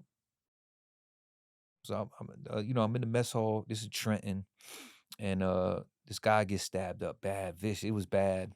And I've seen some bad stabbings. Like I've seen guys lit on fire and heard them screams while they're burning up. Like it's so like, and that even makes my skin crawl thinking about it. Like, but this one particular incident only hit me just because of how callous I felt in the moment, or and in reflecting on it. So this guy gets stabbed up, and they're fighting all around the mess hall. Every time they get near the door, the cage, the exit to the mess hall, you got the cop up there yelling, "Make it to the cage!" Guy, every time he gets near the cage, the guy's snatching him back, punching on him, stabbing him. So most of the blood ends up pooling around the section where the hot tea was and the juice. And so this guy, it's bad. So they get the body out of there, and there's this big pool of blood in front of the tea. It's cold outside. And all of us, the only thing we were thinking was, I want to get some tea before I leave. So we little trampled through this guy's blood to get some tea. And as I'm walking out of the mess hall and I'm following bloody footprints out of the mess hall, I'm just like, when I got back to the cell, I was just like, yo, I really just did that. Like that hit me. And that's like one of the main things that has stuck with me for a long time, and I think always will, because it was just, and for one of the reasons is because I remember hearing a sermon one time about, the blood of Christ, and they talk about, Christ shed his blood for us, and just the preciousness of blood. But that makes me just thinks about the preciousness of human blood. Like, it's literally why we exist, why we're living. Like, this blood is pumping through our body, and then here it is spilled on the floor, and all I'm worried about is getting some tea. So it was like indicative of who I was in that moment, like completely lost. Like, because the person I am now, like, I'm not walking through somebody's blood just to get some tea. Like, I'll get some tea tomorrow, but at that time, for like, the only thing I'm concerned about is my routine. My routine is I get tea every night before I go back to the wing. This nice little big jug, I fill it up with hot tea, and I'm sitting in my cell and I'm watching TV because the cell's cold as hell. It's an old prison. Like, Trenton is the section of Trenton I was in, the West Compound, was built in the 1800s. There's no AC, there's none of that. Just a big exhaust fan and a couple more fans that do nothing. And then in the wintertime, it's freezing cold because the heat doesn't reach the cell. So I'm just thinking like, man, I'm gonna have my tea, I'll have my little sweatshirt on, I'm gonna be watching a show tonight, whatever. Like, it's the only thing I was focused on. So that's one of the things that is gonna stick with me for, I think will stick with me forever. Is that. And then honestly, just my moments in the lifers group. Yeah, you've mentioned that a few times, the lifers group. Can you explain what exactly that is and how you got involved with it in prison? Okay, so the Lifers Group is actually very famous. And as a matter of fact, let me give a shout out first before I get into the real history of the Lifers Group. I just want to say, like, the person that set this interview up, his name's Ralph Alvarez. And so, this is a man that did time up in Chicago. And I actually met him through another brother in the prison. uh, you know, and he reached out to me and we talked every now and then. And so he runs this page called the infamous Lifers Group. And so I remember when he told me one time, he was like, bro, he was like, I was going through and I came across this stuff with the Lifers Group from back in the 70s and the 90s. And he was like, man, I just couldn't believe that nobody knew about the Lifers Group. Like, why aren't you guys being talked about more? He was like, so I just wanted to do that. Like, I just wanted to, big you guys up and talk about you guys and help you guys out in any way that I could. And he did that. Like, he put this Facebook group together, and man, he's been looking out for guys. He talks to guys, he helps guys out, he'll send guys money. He organizes like a little brunch, and he lives over in the UK. Like, he'll fly over from the UK and organize this little dinner. He also is helping the music project. So originally the Lifers Group, is a Scare Straight program. And so they end up doing this album, this music album. I believe they did 2, if I'm not mistaken. The next guy coming on, Latif, he was actually part of it, so he's gonna give you a better history of that because he was part of it. But so Ralph sees all of this, and he sees them rapping and talking and telling this story, and so he seeks out and finds some of the old guys that were part of the project, the original project, gets them back together. They got a song called State Number that already came out. That's on YouTube. You got another song called Prison Life's about to come out in May. They got something coming out in May as well. He's flying in actually in April. We're gonna meet up at a studio in Newark. We're gonna work on some songs together. And it will actually be my first time meeting the original members, with the exception of Latif, because Latif was one of the guys that was still part of the group when I joined. Uh, but we're all gonna meet up, so that's gonna be fun. I'm looking forward to that. But Ralph, shout out to Ralph, man. He's a good dude. Some people actually hate on him because he was never actual, like, in Rawway prison, and was never part of the actual lifers group. Some people feel some type of way about that. Me, I don't. Like, I appreciate and applaud, like, the things that he's been trying to do for the guys that are in the group, man. That's a big project to handle. And for somebody that's never been a part of the group in the prison to try to big guys up this much and help guys out, like, how could I not give back and work with him and shout him out? Like, I appreciate everything that he's done. But back to the lifers group itself in the prison. Uh, this guy Sal Bass, Calvin Bass, he's one of the original members. He was part of those original Scare Straight videos as well. He got locked up at 14. So anyway, I end up on one left in Rawway when I get shipped from Trenton. And Sal comes to my door and he's like, "Yo, young blood." And it's funny, he's like one of those real old school convicts, bro, like with the mustache. He got the handlebar mustache coming all down. Little short guy, man, brown skin. Comes up to the door, he's like, "Yo, young blood, man, I heard about you, man. You want to join the lifers group?" He's like, I'm gonna bring you up to the office, I want to show you around and stuff like that. I'm like, cool, what's that? Like, I don't know what it is. So he brings me up there and, he's giving me the story and the history of the organization and stuff like that. And it's essentially, the Lifers Group is the originator of Scare Straight. Like the original, I know that some people seen on A&E like years ago where they're yelling at the little white boys in the county jail and stuff like that, trying to scare them so they can come to prison. They stole that from us. Like, they literally hijacked everything we did, and they pushed the Lifers Group. They slowly pushed the Lifers Group to the back burner. They were very popular in the 80s, 90s. Lifers Group, man, worldwide global movement. Almost won a Grammy. Like, we lost to like Sinead O'Connor and for their song for best video, long play. Uh, and so like it's a very storied organization, and I'm sitting there learning about all of this, and I'm like, you know what? This is something I wouldn't mind being part of because it's about telling your story. It's about talking to kids and deterring them from coming to prison. Like, how can I like share with you my story hopefully when you hear everything that I did and everything that I've been through and everything that I still have to face serving this bid in prison, you won't come to prison. And at the time when I joined, they were still doing the yelling too. They're like yelling at the kids. They come in, they'll take one of the kids. Like when I first watched the tours, it's hilarious. My boy Latif, as a matter of fact, when he comes, he's what we call the cracker. So he's the opener. So it was his job to like get up in the kid's face. You little punk motherfucker, who do you think you are?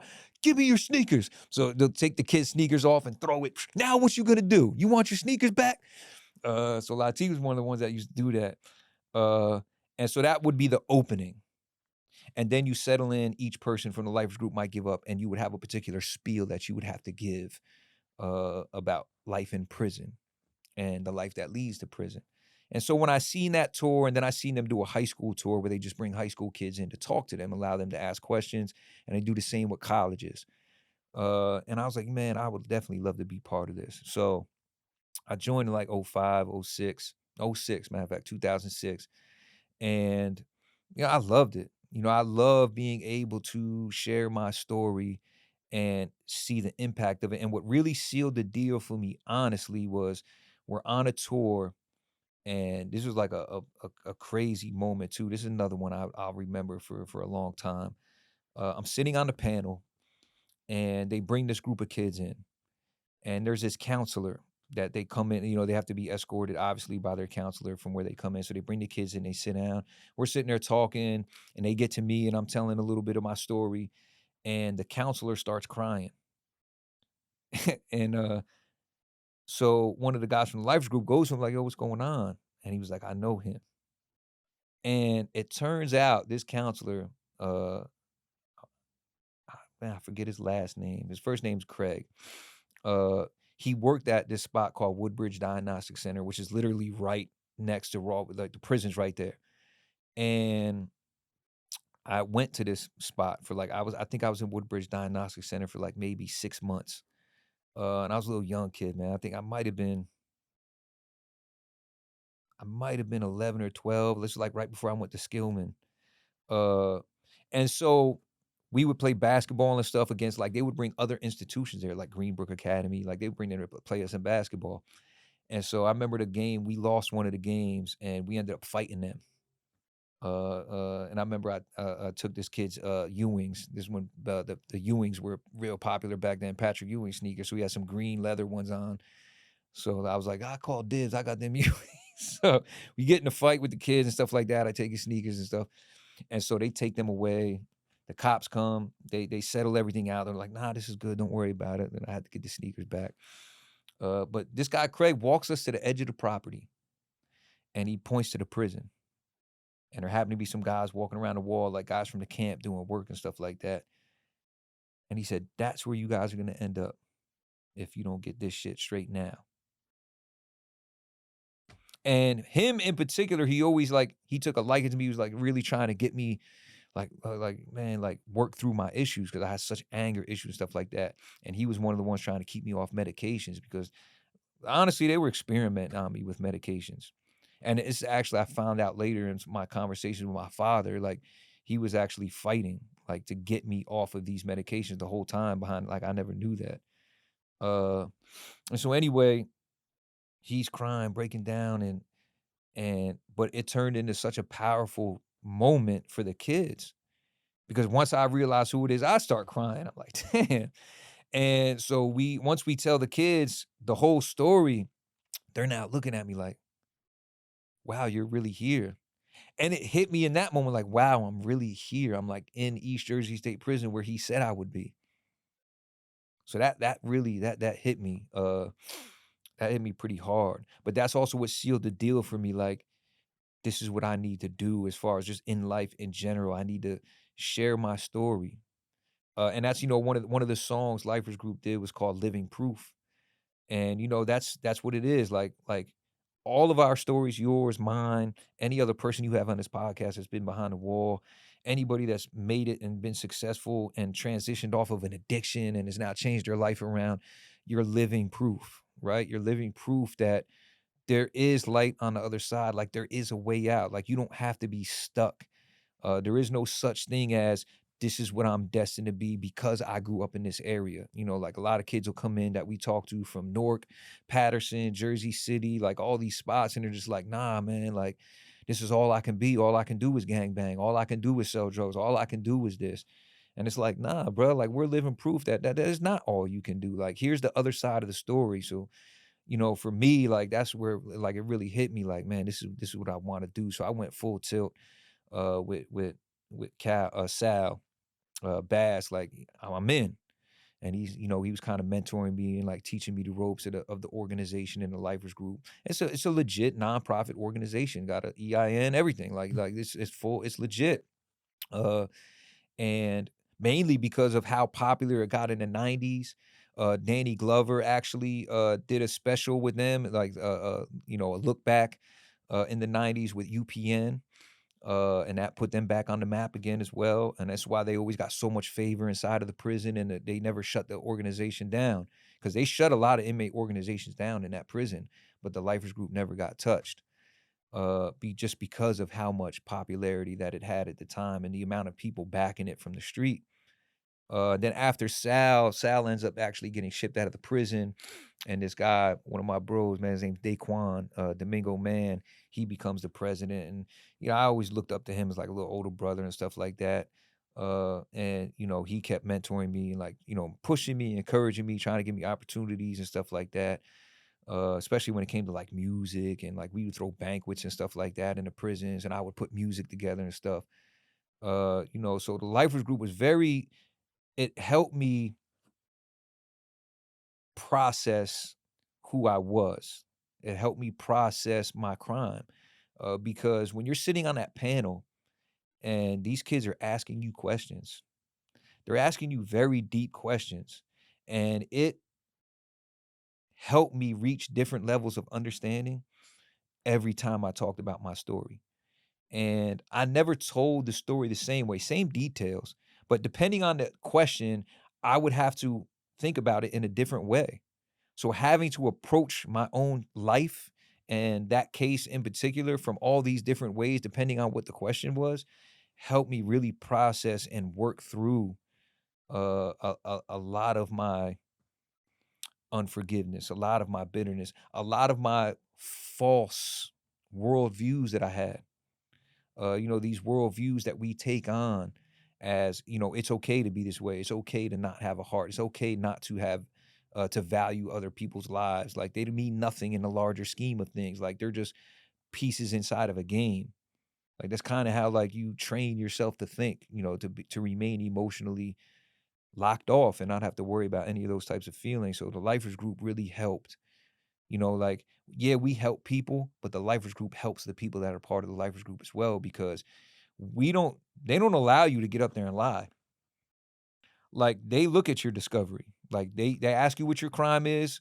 They look you up. They make sure you're not lying and all. Like, there's a nice little investigative process that goes, like, they really vet you before you get into the lifers group. Some people slip through the cracks. Like, we had this one guy who he actually ends up getting exposed on one of the group panels. And the funniest part is the college kid that exposed him ends up being a correctional officer in the same prison, Officer LeBou. I don't know if I was supposed to say that, but it was crazy because this guy, when he would tell his story, they would ask him, they'd be like, "What happened in your crime?" And literally, this is what he would do. Ian, he'd do this. He'd sit in his seat, he would fold his legs, he would put his hands just like this, take a breath, and he would tell the story the same exact way, verbatim, same voice tone, no emotion to it. And so for me, that was a red flag. It's like, because I never tell the story the same way, always the same facts, but never from the same angle, depending on the question. But no matter what the question is, someone would ask him, he would do the same body movements. Literally, like, I seen it over 50 times, to where he would fold his legs, fold his hands, and then go into this monotone voice and tell the story the same way. And these kids would go back and research the case. And the one time they came back in, you're like, "You're lying. I looked at the discovery." Like, they were on his behind. Like, he ended up getting kicked out the group. Uh, but so that was the good thing. And then the lifers group was also a bond.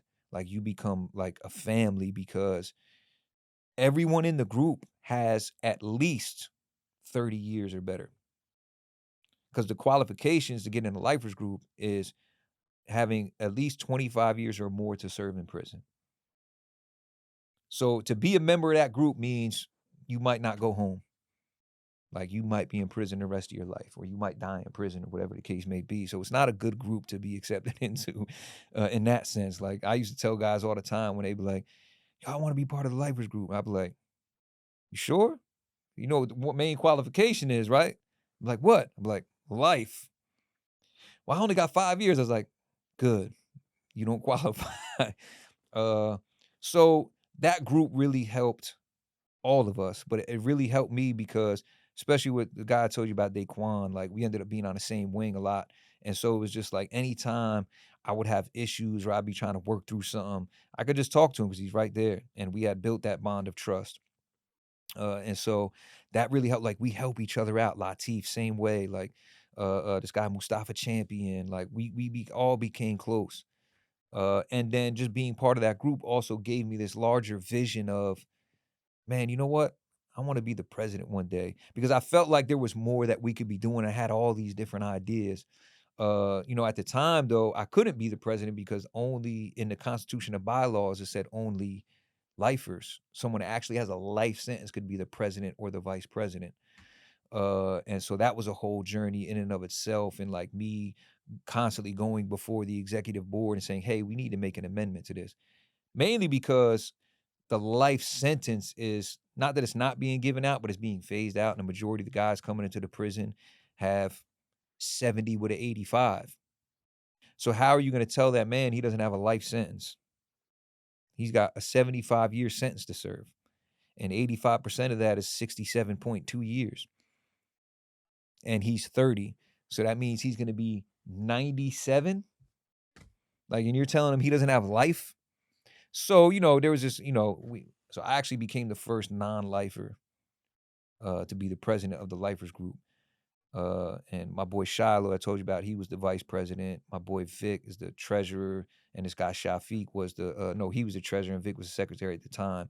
And we just came in with this vision of, hey, let's get the lifers group back to where it was, because of that kind of falling off, and mainly because administrations change, which means politics change, and lifers group didn't have as much backing as it did back in the 90s, from people on the street, and then wasn't looked at favorably from the top people downtown in Trenton.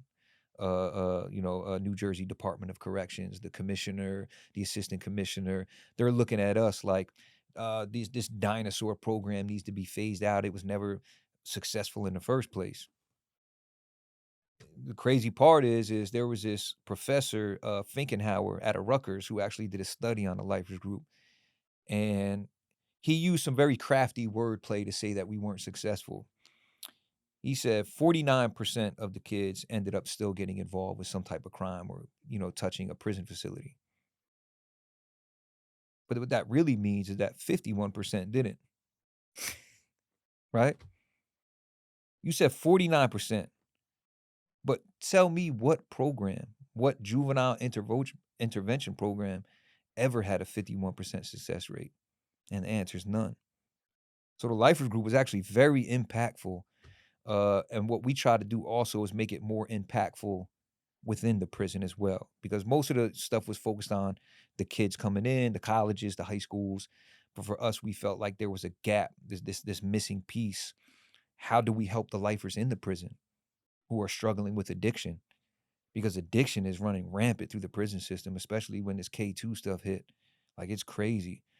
And we're trying to figure out what can we do to make an impact. So this is when we started really developing these other curriculums. I was just telling the brother that was doing the podcast down the hall, John, about that. Like how do we create a safe space inside of the prison for people to heal? Because the one thing I understood is that it wasn't until I was like able to confront myself and honestly look in the mirror and say, hey, you know what? You were a piece of shit. You were a monster. Like you were a bad person. And like until you can get to that point, because most people try in prison justify, right? They have this balance of they're telling these different lies to themselves. So what they'll say is, oh, because I grew up in this area, but I had no choice. I had to live this type of lifestyle. So that's the first lie we tell ourselves. The second lie is usually I have no choice but to gang bang. That's usually the second lie. But once a guy gets into prison and he's serving all this time and he's in prison for killing somebody, he's telling his family one version of the story. Oh, I didn't mean to. I accidentally, like there's all these different like coded language of like to negate or diminish, I would say, how vicious or heinous the crime might have been. At the end of the day, we used to tell guys like, bro, if you pulled a gun out and shot somebody, you pulled a gun out and shot somebody. It wasn't an accident. Like we know the difference between an accidental shooting and you walking around carrying a gun, gang banging and shooting somebody. Like you took that man's life. But in order to not push their family away, sometimes guys feel like they have to lie to them and tell them a different version of the story to kind of like make it a little softer and not as, like I said, heinous or cold. Like they don't want to be looked at from their family as this cold, vicious killer. And so they're lying to their family and at the same time lying to themselves. So the one thing the Lifers Group was doing was helping guys confront themselves, like, and be honest with yourself. Like you was running around the street killing people, or at least attempting to, shooting them. You were destroying your community. You were destroying your family. You were hurting your mother every time you went to jail. Like all of these things, like trying to stop playing the victim. You're not a victim. You're in jail because you shot somebody or stabbed somebody or because you were selling drugs. Like, let's take that first step of, we know there are innocent people in jail. We all know the people that are overcharged and given sentences they should absolutely, but don't try to deflect. So that's what keeps a lot of people in their identity crisis, is that they're still trying to justify something that happened 27 years ago or 15 years ago or however much time they're in until they finally confront themselves. So that's where I feel like everything really plays a role at as far as identity. Like start there, start with yourself. And that's what the Lifers Group really helped do. And that's what we try to really push some of the curriculum that we started building up in the organization over the past like 3-4 years. And it's having a huge impact. Now, you've spent nearly 3 decades inside prison. What are some of the, the physical, um, things that come along with that, dental, health, diet after getting out that you realize that effect has had on you? Man, well, I'll say this. I was very fortunate to meet some of the people that I met along the way. So, I've always kind of kept myself. I've always worked out. That's one thing. I've always played sports, always worked out. In jail, that was just like something I always did. Just always played basketball. So I was always in shape from that standpoint. Uh, But I met this brother, Sifu.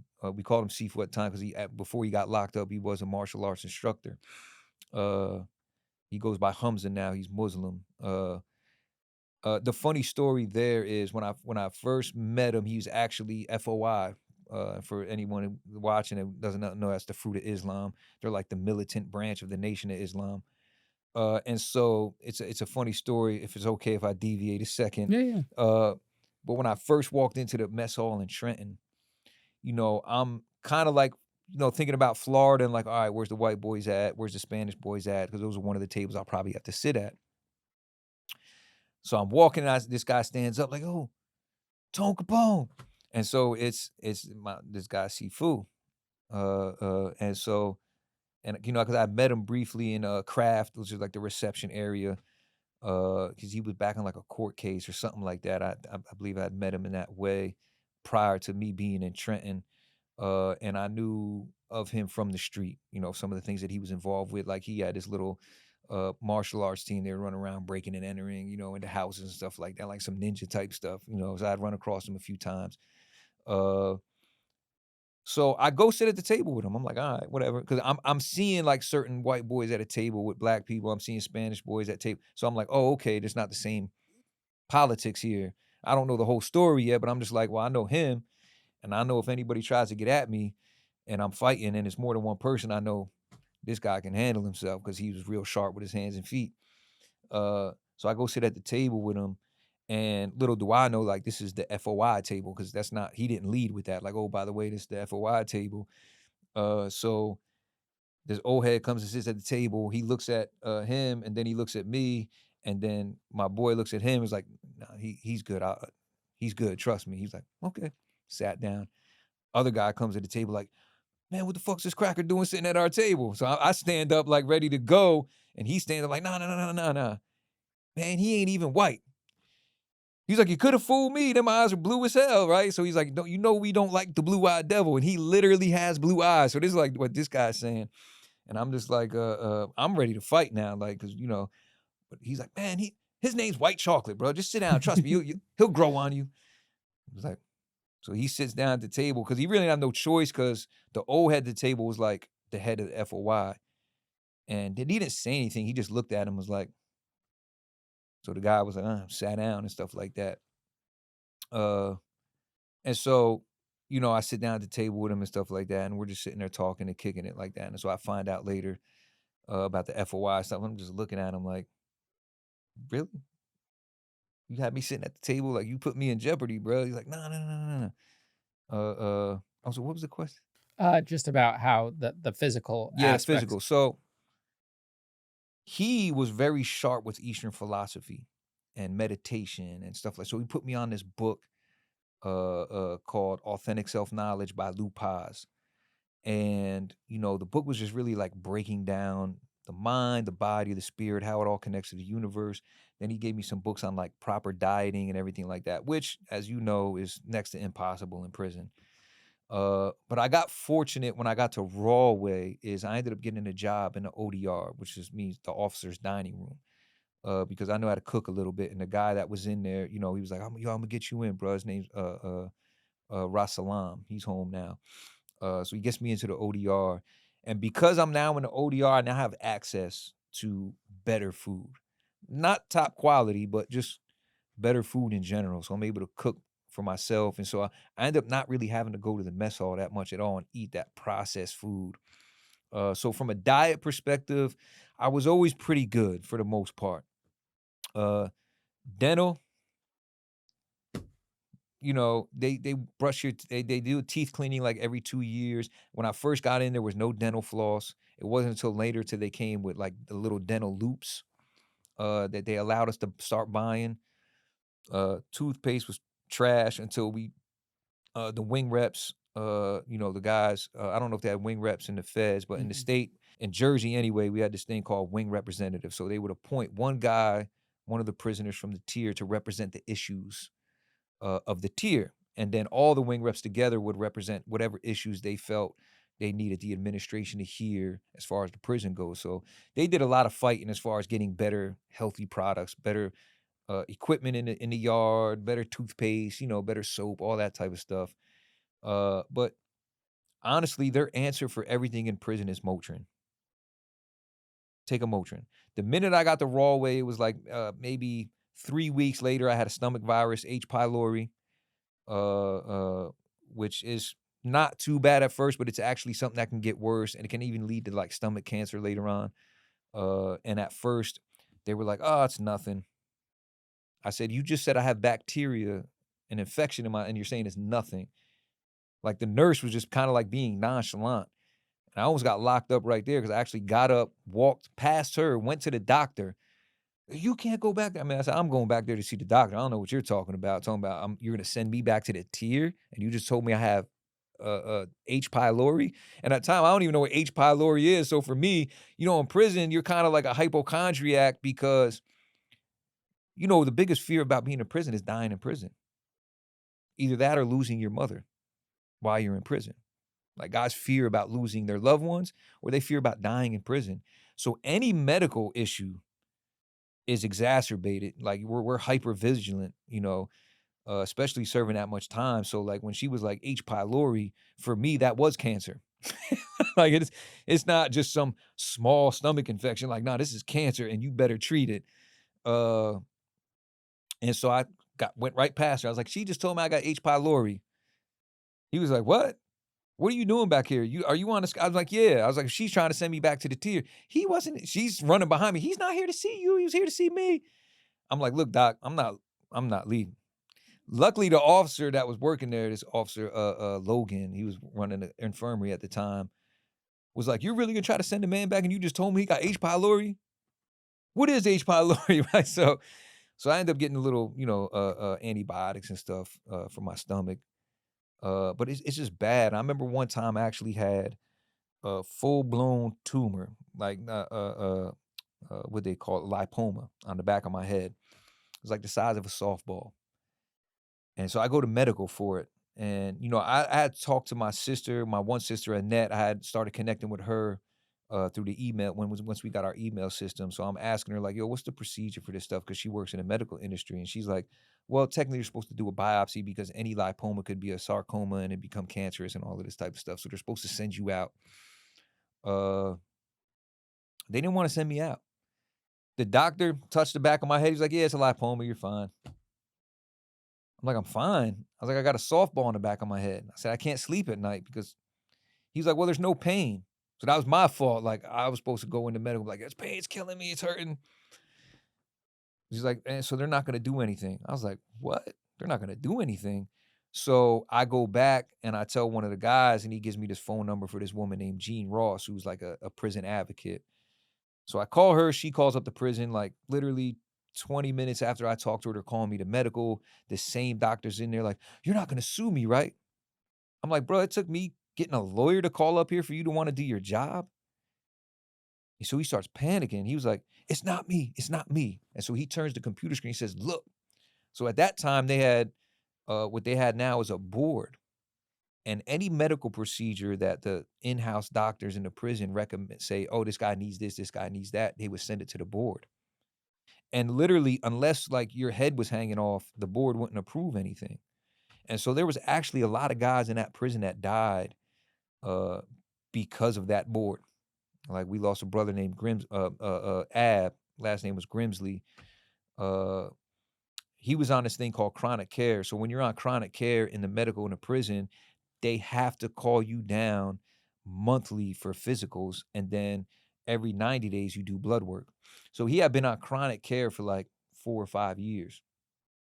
And then he just starts getting weak and sick. And they end up taking him out and running some tests and telling him, he comes back, oh, you got stage 4 cancer. Like you got like 6 months to live. So he was like, well, how did you guys not detect this? Like I've been coming down here getting blood work for 5 years. Oh, well, we weren't running blood work for that. So wait, you wouldn't see the white blood cell counts going like.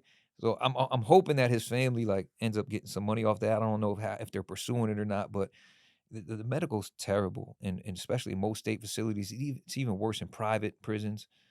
But especially this, like the state, man, it's like everything I went down there for, whatever it was always Motrin, Motrin, and Motrin, for whoever don't know, tears your stomach up, especially, and that's all they put you on. And so just wasn't that good. It was cheap, $5, so I guess you get what you paid for. Now I'm out here. I'm on NJ Horizon Family Care. Uh, I'm finally working, so I know I'm gonna end up paying for all of that anyway, regardless of having an insurance policy. So it's definitely different. It's expensive out here. The healthcare industry, they don't play. So I'm finding those obstacles now. It's funny. I think my girl tried to put me on her life insurance, then they denied me because of my criminal record. Crazy. Like, what? You're gonna deny somebody because of their criminal record life insurance? So those like I'm happy now that I'm out and I can eat the way I want to eat healthier, drink water that's probably not infected. Cause in there, like, especially in the facilities up here, they're so old. Especially like Rawway. Rawway should not be open. Like, literally, I know they are paying off the inspectors to keep that prison open. Like, I know what's happening. That prison should have been shut down. It's got asbestos in it. It's got black mold in some cells. The plumbing is terrible. The heat never works. Like, you're just in ungodly conditions on a constant basis in that prison. And I just had a scaffolding up inside of that building for 15 years to keeping the roof up. Like, and I'm pretty sure OSHA rules are very strict about that. Like, you cannot have a scaffolding up inside of a residential building where people are living. If you do have a scaffolding up, that means that people can't live there anymore until you get whatever the problem is fixed. That was what crazy. They offered OSHA certification courses in the prison. And so guys are taking these OSHA certification courses and looking around the prison and saying, it's an entire violation. Like, this whole prison is a violation, yet it's still open. That's what's crazy. So yeah, like, coming out here and being able to get all the things I need, whether it be vitamins, nutrients, good drinking water, yeah, it's a different shock. But now it's also now understanding the insurance game and how all that is actually going to play and how much money that's actually, because it's like, you're telling me I have to have insurance? What if I just want to pay for the procedure myself? But they'll penalize you for not having insurance. So now I'm trying to figure. So like I said, it's my first time trying to be a functioning adult. Luckily, I have my girl, she's helping me. And I know she gets frustrated with me sometimes, because I'm just ignorant to just a lot of things. A lot of things, like, and like, and that's kind of frustrating for me because I'm used to picking things up quick for the most part. But it's like, trying to figure out just my phone has been a journey. Like, I got locked up, I had a beeper. Now they got a computer in your hand, essentially. Like, your whole life is literally on a phone. Like, I used to make fun of people when I see them walking around with I'll be watching people on TV, like, with their phones everywhere, and I'm like, I ain't gonna be like that. And sure enough, I am. Because I get it. Like, I understand, like, you can literally do most of the things you need to do right there on your phone. You should have seen my first time trying to pay at self-checkout. That was hilarious. But yeah, so it's been an experience transitioning from how poor medical is out there, but to also how poor medical is actually out here as far as, like, getting the right care that you need and getting an insurance plan and all that type of stuff. Like, it's kind of a little overwhelming. I guess everything is a little overwhelming. What kind of work are you into now? Right now I got lucky, honestly. Like, a lot of the places I was applying for, even though they say they banned the box, everyone still does background checks. Like, I remember, I actually work out at this gym. My boy was bringing me to the gym with him because he had a membership to Retro Fitness, and so he brings me on his membership. He can have a guest. So I'm doing all, I'm working out in there, and like they see, like, the people that work there are seeing, like, the stuff that I do. Uh, and like when they find out how old I am, they're like, "You're not that old. How are you doing all that stuff over there?" So, like, and they're not realizing, like, the average person in prison that works out is strong as hell, like, in comparison to the average person out here. Like, the average person out here might get 185 pounds up on the bench.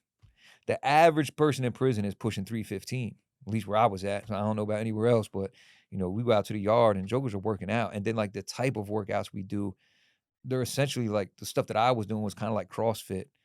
But I was doing adding more reps to the stuff that CrossFit would even do. So when I'm sitting there doing some of these workouts, they're looking at me like, and I'm also, for the most part, a sociable person, I would say, and they see that part of it too. And they're like, "Man, you'd be good working here." So they put me in to get interviewed, and I'm talking to the lady that runs the spot, and she's like, "Oh man, you'd be perfect." And I tell her my age. She's like, "There's no way you're that old." She's like, "But that's even better because I know you're mature. I got a bunch of little 19 and 20-year-olds running around here, and you can kind of like keep them in line." I'm like, "Absolutely." So I'm thinking I got the job. She's telling me like, "Yeah, yeah, you're gonna start. I'm gonna try and start you like Monday."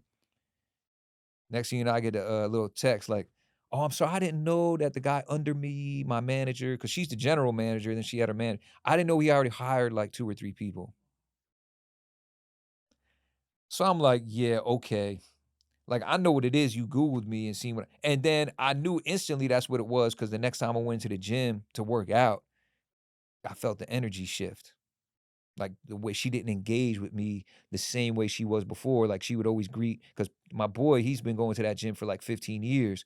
So they all like really like him and they get along with him.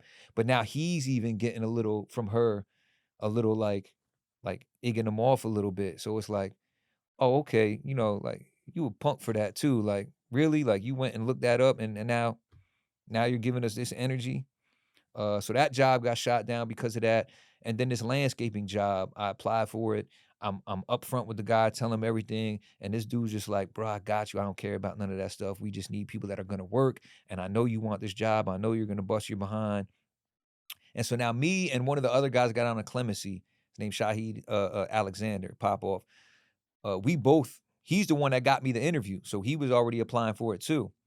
So we both got a text. They tell us we're gonna start on the 15th of March or something like that. No, the 16th. The 13th of March, we get a text. "I'm sorry, you guys were strong candidates, but we had some more qualified guys." So wait, out of all the guys, the only 2 that you say were not qualified were me and the other ex-con. And the funniest part is, I in the prison, I used to have a job called internal grounds, which was essentially landscaping, me and this guy Popov.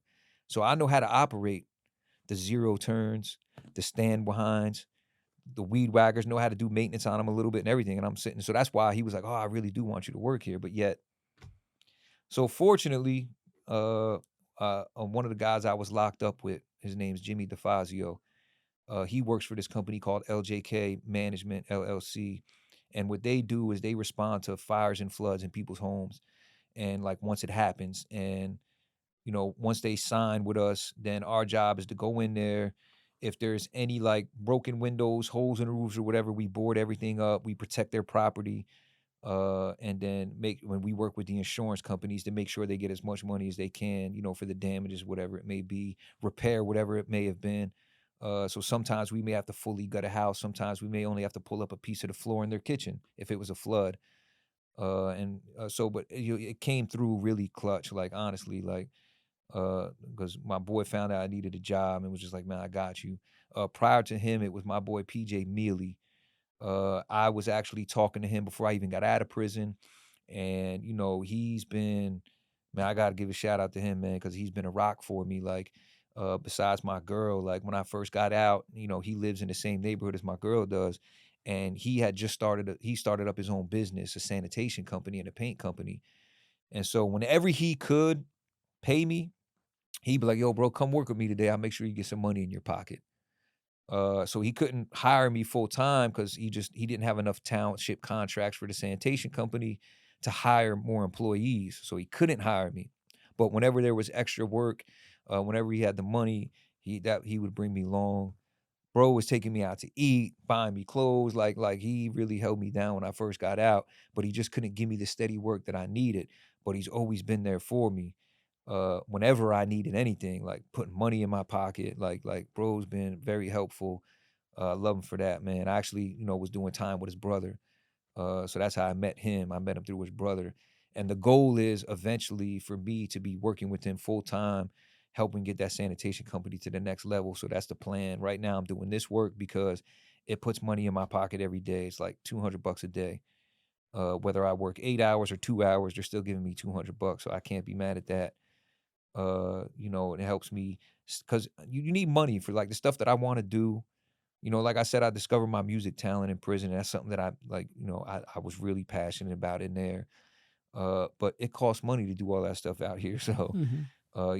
it's hard to walk into a guitar center with no money. Be like, hey, let me get that MPC and that keyboard. Like it don't work like that. So I definitely my plan is get all that going and off the ground, get my music going and maybe do some producing behind the scenes. Like I really want to do that. I also got to learn the new technology. And then as far as the nonprofit, the Lifers Group, I've been working with Fairleigh Dickinson University, one of the professors there, and he's trying to get me some space there to actually help build the nonprofit up. Because again, even that takes money.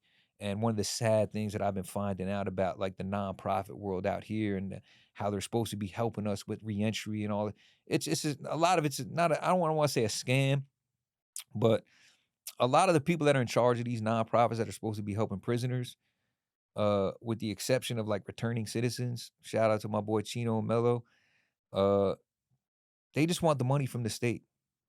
And so they'll get the money from the state for the contract, to help people coming out of prison, but they're offering minimal services because it's like they're only trying to spend whatever legally they have to spend based on laws that govern 501(c)(3)s and stuff like that. And also just the fight for the money is dirty. So it's definitely harder than I thought it would be to get that going.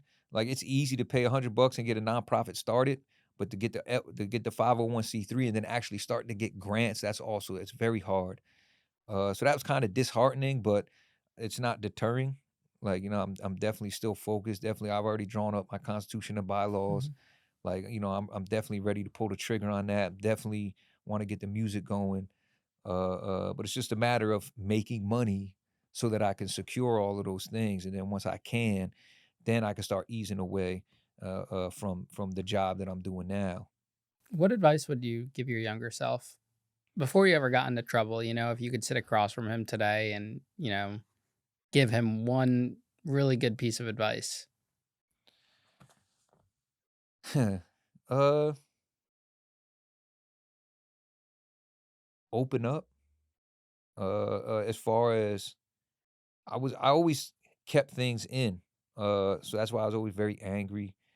It's kind of hard, like the younger self thing, only for me, only because, like I said, like I was in all these different programs, and it's like maybe take advantage of the programs because some of the programs I was in, they did offer a lot. Like the spot I was in, Bonnie Bray, they had a auto mechanic program, so I probably could have learned that trade while I was in there. A carpentry program, I probably could have learned that trade.